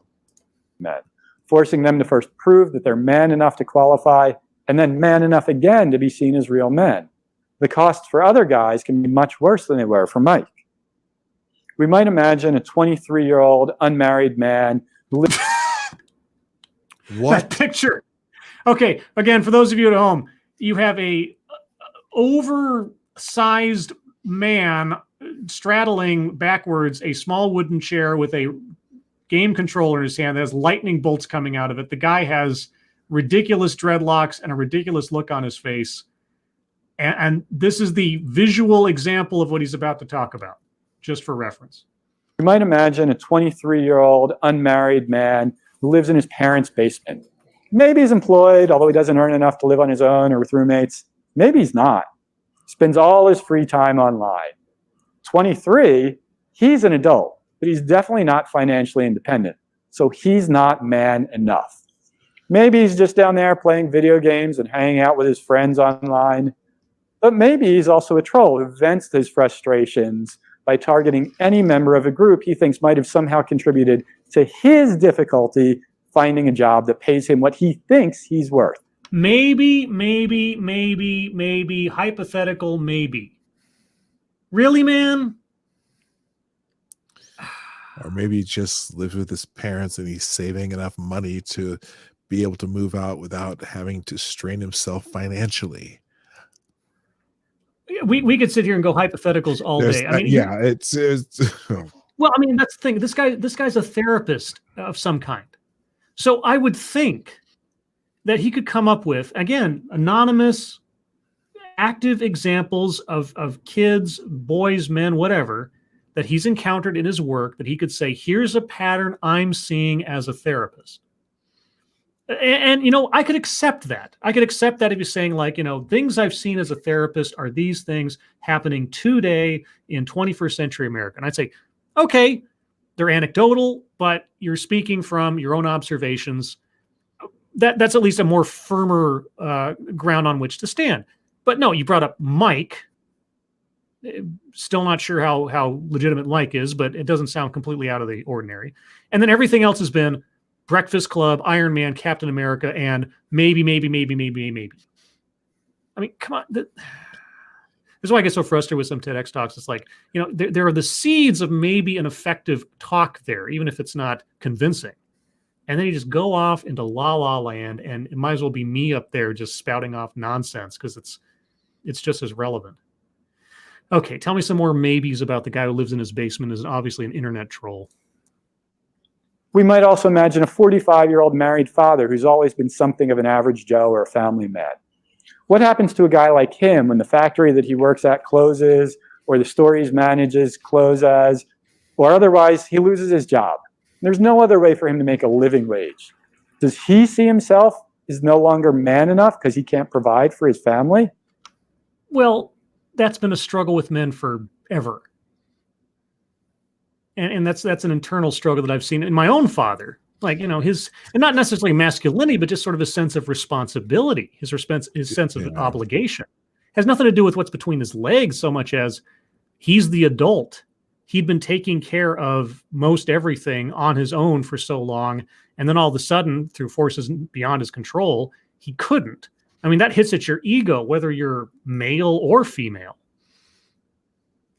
And again, he's been focusing on the words 21st century masculinity.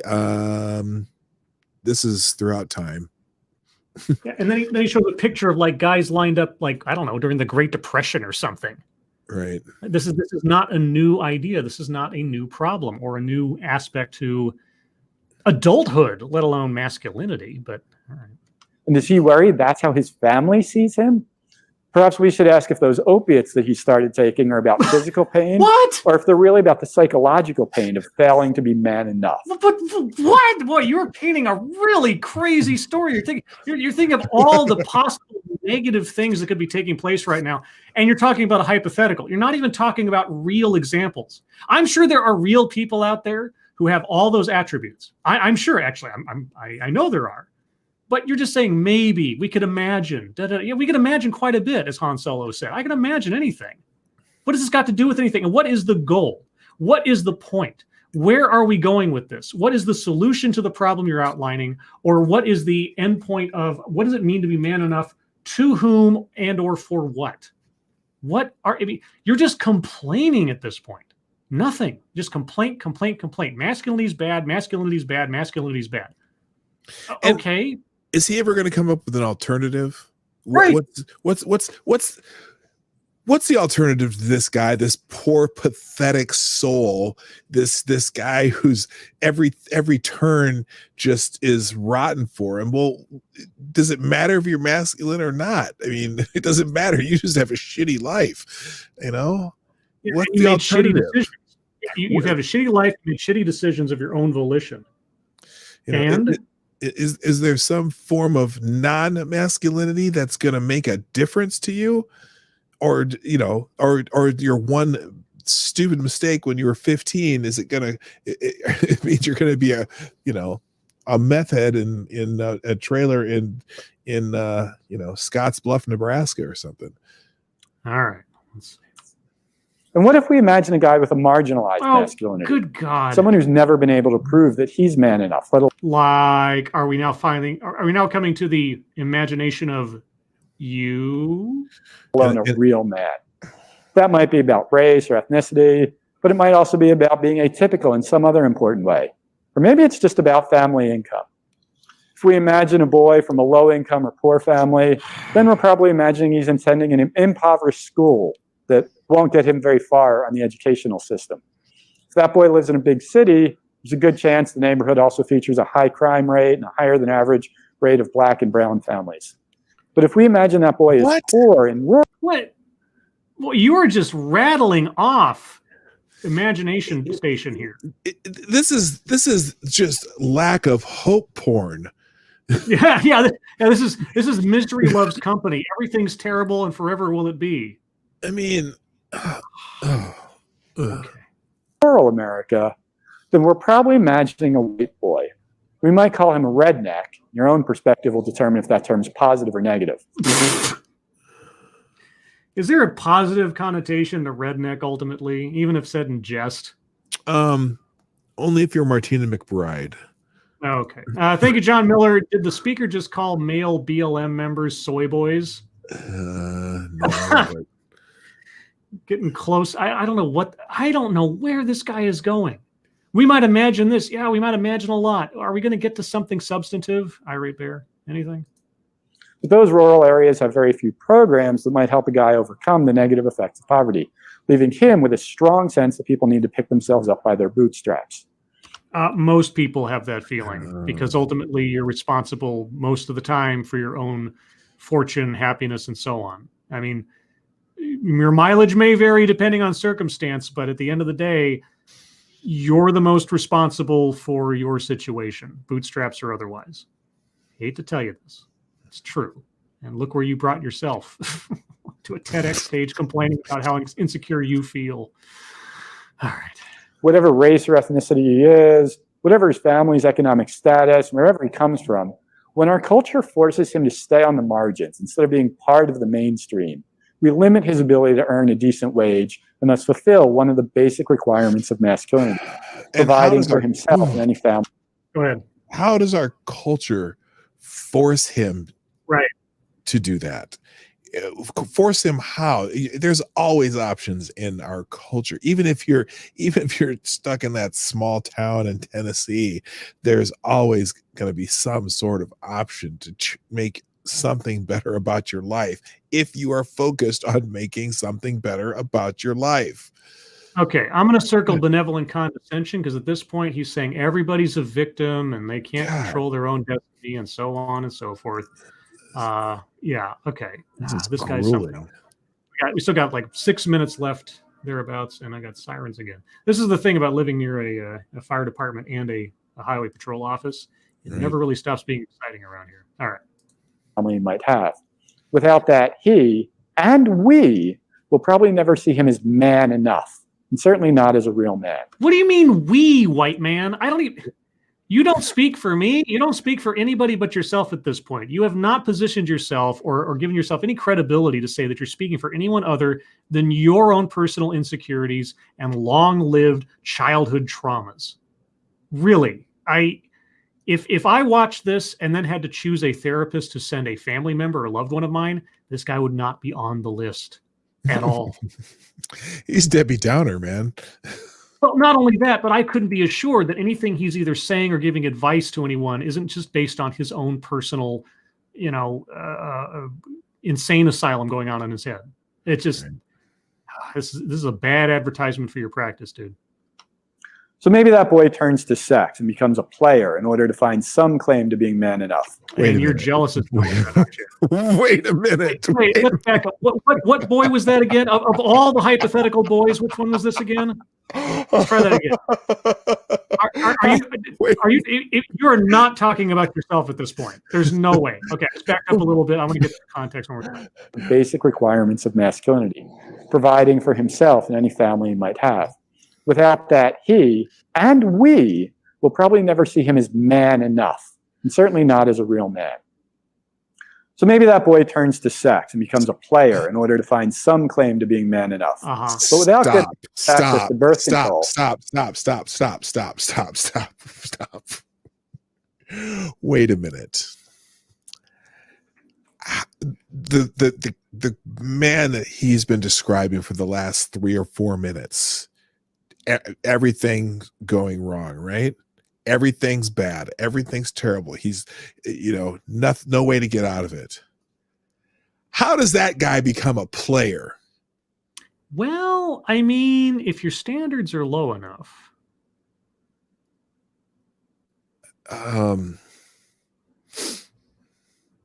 Okay. Thank you, Piccolo. I finally saw the screen. Dude is Beta Peterson. It's not. That might be a way of putting it. Okay. So anyway, are you talking about yourself, or are you talking about your idealized version of yourself? I mean, I don't know. Or maybe with an explicit desire to get on welfare, he runs the risk of becoming a teen father. What? The explicit desire to get on welfare, he risks becoming a teen father? We're back. Are we talking about Mike again? A teenager? You're talking about raising a family. If I hadn't already circled word salad, what are you talking about? This guy's nuts. And like teen mothers, teen fathers are less likely to finish high school, less likely to start college, and less likely to finish it. Yeah. By age 25, in fact, a teen father is more likely than other young men his age to be unemployed and to have been in jail. I can believe that. Okay, that's the first thing you've said so far that,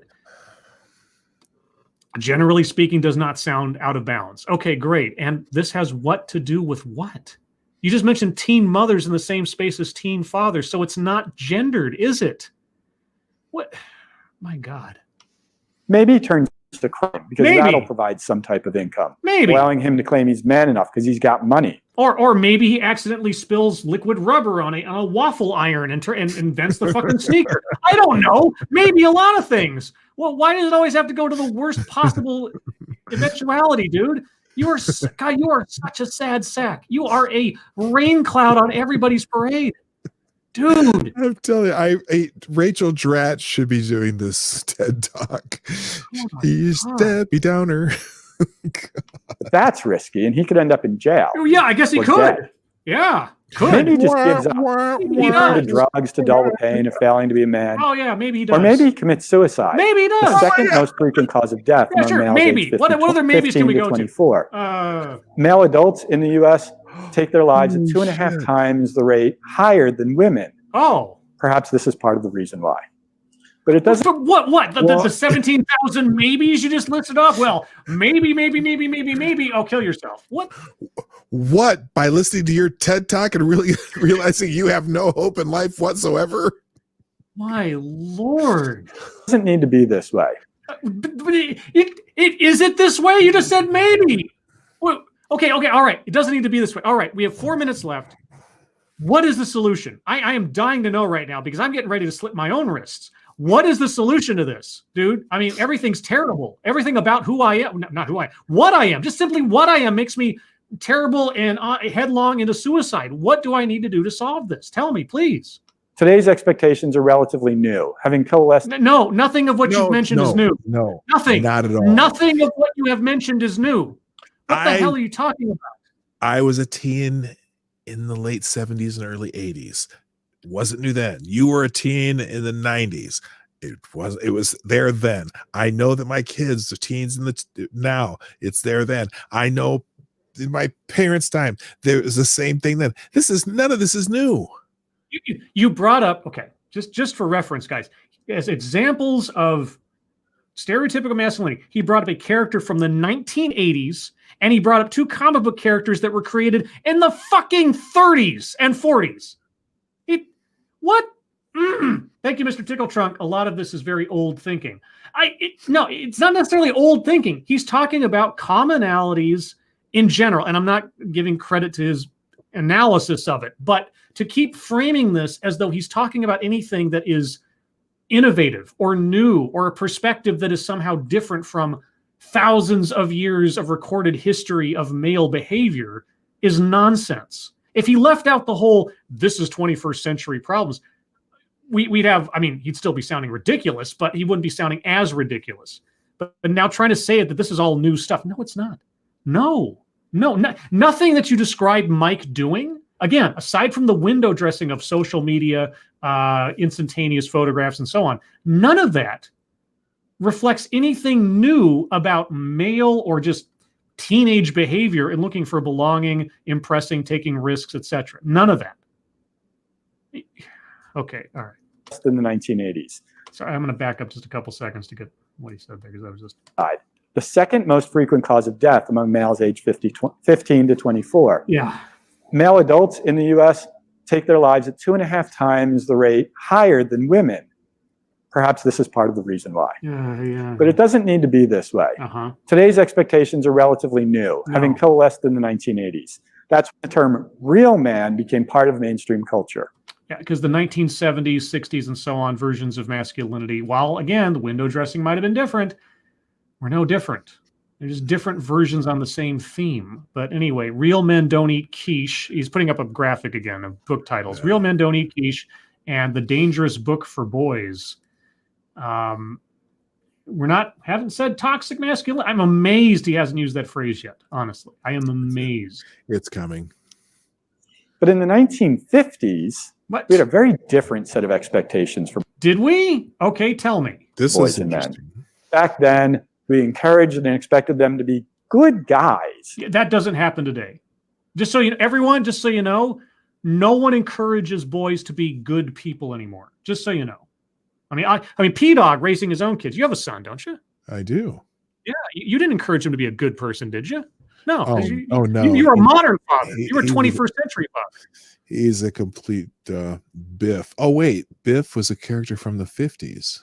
No, never mind. They fit in and do their part. Instead of prescribing ambition, earnings, and doing whatever it takes to be number one, American culture wanted men to be good and to act morally. Well, yeah. What? You know, there were no bullies in the 50s. There were no greasers. There were no. Yeah, you're right, dude. Wow, you. This is so odd. You know, oftentimes I hear people hearkening back to the 50s as archaic, bygone, sexist because of the way women were treated. But now you're saying, oh, the 50s were a good version of men. That's when men were good and raised to be well and all positive.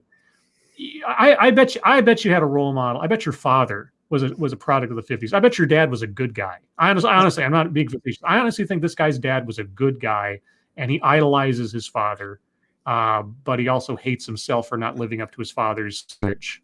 Right? Real quick, thank you, Zeke Weiss. Replace masculinity with the subject of death of the universe, and his talk's tone would make sense when he goes into hypothetical. Jesus. Sorry, go ahead. I just said this is a man who never watched Happy Days. The Fonz was always good. No. He was the picture of good, always.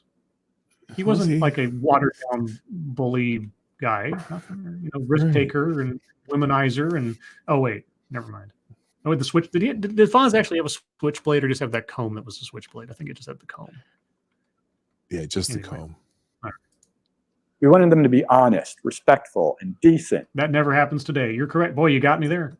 We highlighted men's character instead of their achievements. Oh, yeah, you're right. You got me. That never happens today. Men's character versus achievements. Boy, howdy, man, you got me. No one ever designed a car in the 50s. Yeah. In the workplace, we rewarded men who were hard workers and loyal to the company. If you did it right, you'd move up the ladder and ultimately earn rewards for being a 30, 40, or even a 50-year man at the company. Yeah, I miss the idea of pensions. I'll give you that one. I miss the idea of pensions. If only we still had those, right? Right. Oh, well. Back then, we expected men to simultaneously recognize their independence as well as their connections to their community. But today, we don't do that. We don't have that expectation for people in general or men in specific. No. We just assume that they're going to be violent rapists or something, I guess. Okay. They demonstrated independence at home where, quote unquote, father knew best, while also being expected to participate in their communities by coaching Little League, joining a fraternal organization, being an active member of their house of worship. What do you mean, quote unquote, father knows best? That was a TV show from the 50s. Hey, but you know what else? What? In some communities now, there's a distinct lack of fathers in the home because we've encouraged feminism and no, he went there. He went there. If you want to say, because you looked up to your father and this and that, and the father expectations, we made divorce easy and whatever. Okay, so quote unquote father knows best, except that was you're talking about sitcoms from the modern day being examples of bad masculinity, but you bring up the 50s as an example of masculinity that's good, and then you downplay father knows best. Well, and he's talking about the idealized 50s and not real, like what he saw on TV. Oh, you're supposed to be good. Well, yeah, TV's changed, but I don't think people have changed at all. They're the same. It's the same issues. Ambitious. Some guys always wanted to get laid. Some guys were the jocks and gave kids swirlies, and they were the nerds. Nope, this is nothing new. But he's literally gone back into a 50s TV show for his idealized version of the 50s. Well, he is not in reality. Like I said before, times may change, the window dressing may change. People don't fundamentally change. That doesn't indict, it doesn't forgive anybody. It just says that people are people. You take one person out of one time period and put them in another time period, and they are going to exhibit behaviors that are just in line with everybody else, even if they are slightly archaic. It'll be the same thing. It really is. I don't know why this guy keeps jumping back and forth in timelines. If he's going to talk about male behavior, talk about male behavior. Trying to say that the modern version versus the 50s version, it's like, dude, they're no different. They're really no different. However you might idolize one versus the other. And the fact that he can't see that or isn't willing to see that says a lot more about him than it does about men. So, a man who fit this description was called a good man or a stand-up guy. And today, those criteria might qualify him as having passed that first test of being man enough. But in the 1950s, it was just that one test. Any guy, or almost any guy, could meet that standard of masculinity. Really? You want to talk about the stratification of what qualified as masculine in the 50s as, as long as you're a good guy, that's all that was needed? Really? That's it? Good Lord. By almost any guy, I mean anyone who was white, male, and heterosexual. Okay. You're not talking about masculinity now, so make something about race, sex, etc. for no reason. In that instance, certainly. If you're talking about masculinity, you can't start differentiating by race, because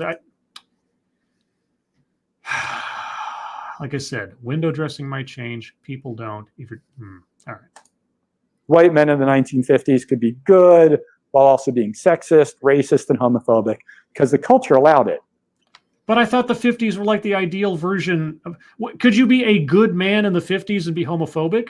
Yes, I think people would probably say so. They'd say that being homophobic was a good thing because homosexuality was not exactly looked upon kindly back then.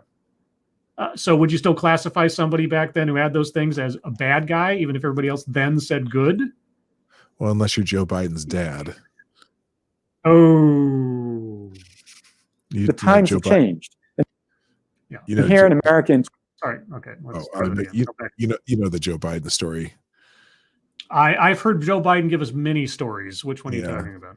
Oh, the one where when he was with his dad and he saw two men kiss each other, and his dad said, he said, well, I asked my dad about that. My dad said, well, son, they just love each other. Yeah, that happened in the 50s. Yeah. Doesn't sound legit, does it? No, it does not. Guy, or almost any guy, could meet that standard of masculinity. By almost any guy, I mean anyone who was white, male, and heterosexual. White men in the 1950s could be good while also being sexist, racist, and homophobic because the culture allowed it. Is he saying that there were no black men who were masculine in the 50s?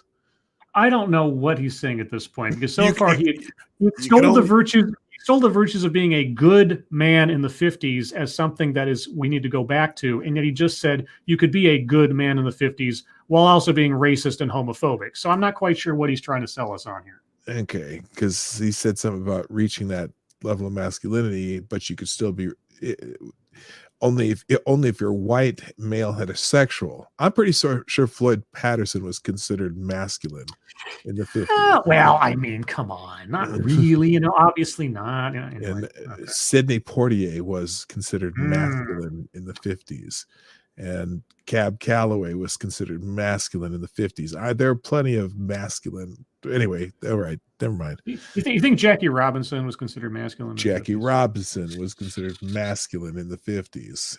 All right.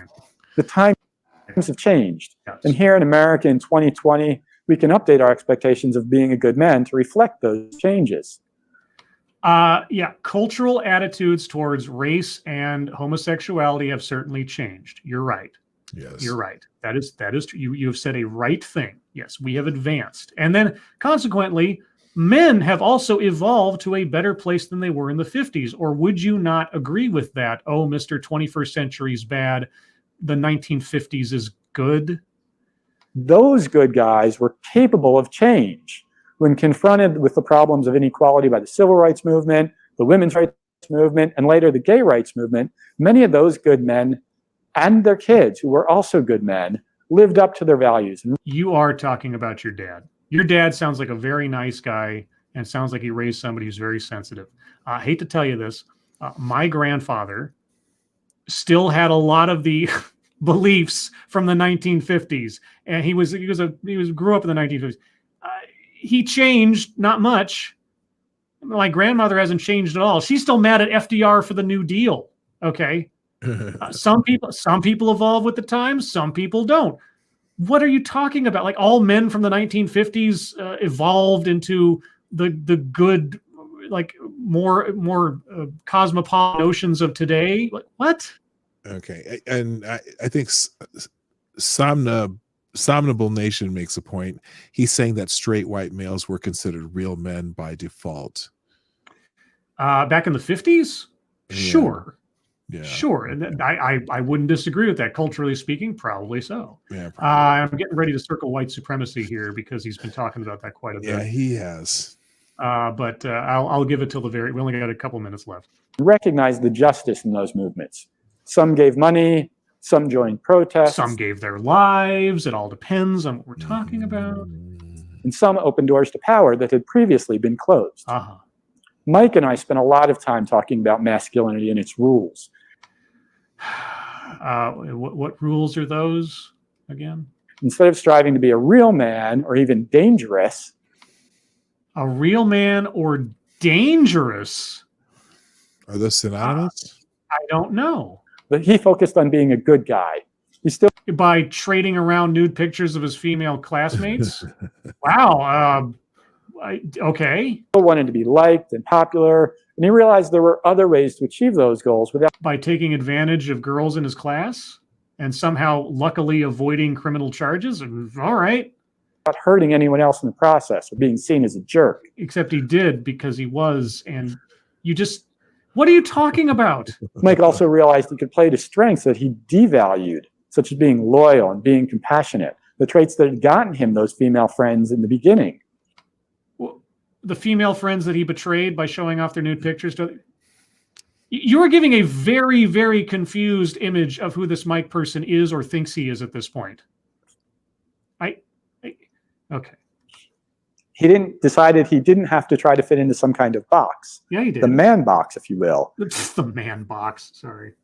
That made him sacrifice parts of himself that other people genuinely valued. Yeah, but he did. I mean, he might have realized his mistake after the fact, but he did do those things. I mean, maybe he's evolved, maybe he's learned. Great, fine. But it's not like he... What? I am so confused now. I mean, I thought I was confused before, but really the story about Mike is so confusing. So if we want to change masculinity... What, do we? You haven't... Okay, all right. We're at the point where you're going to tell us how we're going to change masculinity for the better, because everything's bad. Everything's terrible. Masculinity is terrible, except for the 1950s, except for the fact they were homophobic and racist, but that's okay. They were good men, even though good men hit racist and homophobic. They're fine now because they could evolve. The 1950s men could evolve. Men today, they can't evolve. They're stuck in it, even though they don't necessarily be as racist and homophobic as guys in the 50s. But hey, we're still terrible because of violence and beat up for my milk money. And all right, give me the answer, dude. I've been waiting 16 minutes for this, and you got 1 minute left. Tell me, what is the solution? How do we want to change masculinity? Both the content of what men should be and this two-part challenge of being man enough. But we need to make different choices. Oh, there's a list. I don't care. It's three things. It's three things stacked on a card. I'm circling a list. Okay. And for those of you at home, he might go over these, but it says the man, man enough, not man enough. Those are the 3 levels of existing in masculinity, I guess. Okay. Every day. Here in 2020, we know that every click, every decision about what to watch on screen serves as a vote of some sort, and that the algorithms will give us more of whatever we're choosing. And make similar recommendations to other people. When we're at the ballot box, we can also choose between good guys and real men. We can also create change by using some media literacy techniques and asking about the guys we're watching on screen. For example, you might ask your son if he'd rather be like Steve Rogers, also known as Captain America, or his work buddy Tony Stark, also known as Iron Man. Maybe use the characters from a TV show like 2.5 Men, Charlie and Alan. 2.5 Men? Are those positive role models? Do tell. Which of these guys do you want to be like, son? And why that guy? Why choose him? If you're talking with someone who dates boys or men, you might ask them who they'd choose as a dating partner and why that guy. Okay. I have the notion just let this guy write it out because I don't know where he's going. Okay, these are your solutions to solving the problems of masculinity. Talking to your son about characters on television and comic books. I mean, that might be a way to bridge the gap with the generations, but what? We don't need to stick to fictitious characters. We don't? That's all you've been doing practically. Okay, or the most extreme situations or individuals in our society, but Bill Gates down to Trayvon Martin. What? Anyone in the public sphere, performers, athletes, prominent businessmen. How about your father, your friends, your neighbors, someone who isn't famous, just people in your life? Examples like, why does it have to be your dentist? Sure, your dentist, the doctor you go to. It's like, would you like to be a doctor when you grow up, or have a role model of the local fireman or something? Politicians, they can all be used. Sure. Times have changed. So have they? I don't know, because you keep talking about things that are commonplace amongst generations, and yet you want to say that they're new. What's our definition of what it means to be a man? I don't know. What is it? I don't know. What is our definition? How do we change it? If it's so bad, what? Masculine. Yeah. The good guys of the 1950s gave way to the real men of the 1980s. What? And our culture has continued to change. Yeah. We can resist the idea that masculinity is a competition that all guys are a part of, but only some will excel at. Life is a competition. If you don't compete, you're going to be left behind. Have you ever had to fight for something before? Have you ever had to strive to achieve something? Even if that meant competing with somebody else for something? Don't you see the value in competition? I mean, do you have people in your own industry that you compete with for clients by any chance? Do you put out advertising? Why do you put out advertising? That's competition. Why are you competing? Competing is bad. Why are you bothering to dress that nicely? Why are you bothering to show off? If there's no competition, if competition's bad, why take any efforts whatsoever to stand out from the crowd? Why be on a TEDx talk? What are you doing here? Oh my God. And instead, change our definition so that any guy can be man enough. Well, what is the definition? What is the all-around, one-size-fits-all definition? You've spent 17 minutes and 37 seconds talking about all the problems of masculinity and how you wish things were like this, or things could be like that, or they used to be like that, even though they were racist and homophobic, but they could be booed again. Like, what is it? You must have the answer. You must know. You're a masculine scholar. So what is the answer to this problem? When we stop pushing boys and men to the margins because they don't fit our stereotype of masculinity, we'll see lower rates of teen fatherhood, crime, drug use, and even suicide. And by using our good guy standard, most guys will be able to achieve an important personal milestone, being man enough. The good guy standard of a 1950s homophobe and racist? What the hell are you talking about? I don't know. Oh my God. Okay. So, all right. Yeah, go ahead. So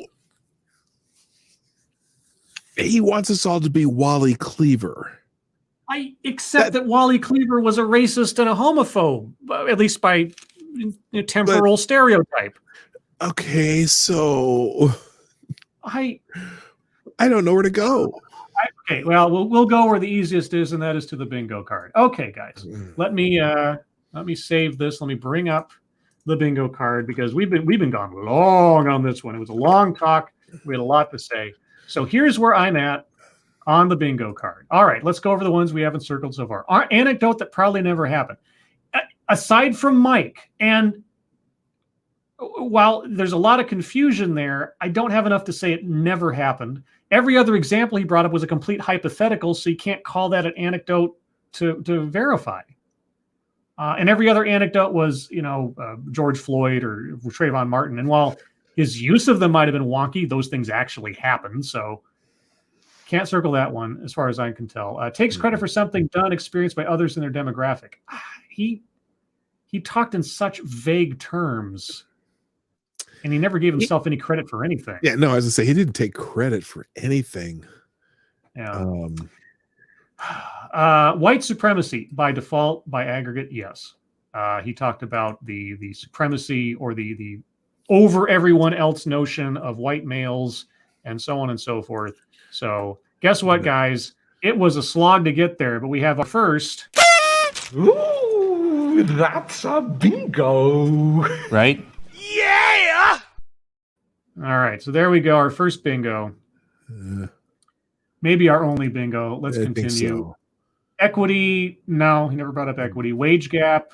He talked about business and success and stuff, but he never talked about like women. Well, wage gap. Wage gap is just the phrase wage gap because depending on what they say, you could talk about disparities in pay between, let's say, racial demographics something like that. So, but he never did. No, I never did. Patriarchy. Maybe in the most abstract way, but not really. Not really. When your subject is masculinity, it's difficult to say that he was focusing on male power inordinately because that's the whole subject. Feminism, you can make arguments that he's arguing for a more feminist sort of notion of men, but he never crossed the line to me. He never said toxic masculinity, which is the next one here. Right. So, and he never promoted women as an ideal over men. If he'd said something like that, maybe I could feel comfortable circling feminism. In fact, it's odd. He really never mentioned women at all. Not really, or either as other than the guy wanted the player, right? The player, or maybe the nudes and sort of victimizing those girls. But that's got nothing to do with feminism. Right. Toxic, he never said the word, amazingly enough. Childhood or family anecdote. I have a feeling that entire talk was abstractly a childhood anecdote, but he never got specific enough for me to say that I can circle that one. Right. And lastly, microaggressions, unconscious bias. He talked about stereotypes. He talked about expectations. Maybe the unconscious bias. Oh, you're talking about overt. Societal. No, I don't think so. Yeah, that's a tough one. So, guys, we have gone really long here, so I'll take a couple minutes for any other comments or anything. If you have any arguments for circles not squared, squares not circled, I should say, put them in the comments now. And while we wait for those to catch up with us, P-Dog, where can people find you next? Let's see. Today is Thursday, right? My show tomorrow morning, 10 o'clock Eastern, 9 o'clock Central on the P-Dog Night channel. If you just put here, I'll put some in the chats here.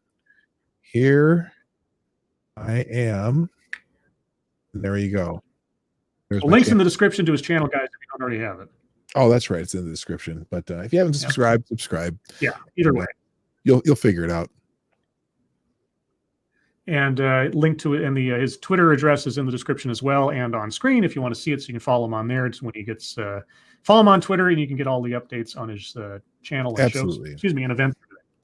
Let's see. Assassin of the Gray Scribe-Light. Modern males are so emasculated that normal examples of masculinity are toxic because they cannot measure up. So to feel better, they demonize it. And that's not necessarily modern either. I mean, if you feel inadequate about something, you can do one of two things. You can either try to find confidence in yourself, just being who you are without having to measure yourself up against others. You can change yourself or your attitudes to become the kind of person you want to be, or you can demonize anybody who isn't like the way you are in order to make everybody else feel bad and try to have misery loves company kind of thing. That's where I think this guy fell into. That's what it felt like to me. But then again, like I say, don't know who he is, can't read his mind, but that's how it felt. Thank you, Mr. Tickle Trunk. A few streams ago, I said it was too short. After this talk, I take it all back. Well, sometimes depending on the length of the thing and how much we have to say, and especially if I have a guest, they can go long, and just the nature of the beast. So like I say, we'll wrap it up here pretty quick. Check your logic. Scribelight, I'm surprised you didn't mention Emmett Till or Rosa Parks' bus driver. He was reaching. He was reaching into all types of places for examples that, let's see. And let's see who else. Shadow Sonata. He was constantly applying it, never said directly, but toxic applies here. Like I say, maybe you could say that. And if it wasn't the last square before another bingo, I might be more lenient to circling it. But he never got there explicitly, and so I'm more hesitant. Like I say, the sanctity of the bingo card I take pretty seriously, especially when we get down to the nitty-gritty. But if you look at the card in general, just like so many other talks, this guy hit a lot of the bases. This was a sort of classic TEDx talk, hitting all sorts of different places, trying to make an argument and not really making an argument, and kind of failing to make a point by the end of it too, except to really do a live action illustration of someone who probably has a whole bunch of his own problems that he needs therapy for. And that was my kind of takeaway. Any last thoughts, P-Dog? This went in too many directions and made no sense whatsoever. And I think my doorbell's ringing. Oh, okay. Well, with that, welcome to TEDx, everybody. Guys, thank you so much for joining us. You've been a great audience. I really do appreciate it. Thank you so much for your attendance, your participation, and especially for your generosity. It'll all go towards horrible things I'll put in my body, like goldfish, crackers, and Jack Daniels to help insulate my brain from these TEDx's. P-Dog, thank you so much for joining me for this one. God knows I wouldn't have gotten through it nearly as smoothly, such as it is, if I didn't have a wingman on this one. All right, man. Thank you for having me. It was great fun. Bye, everybody. Yeah. Bye, everybody. Have a good rest of your day, and I'll see you on the next one. Take care. Bye-bye.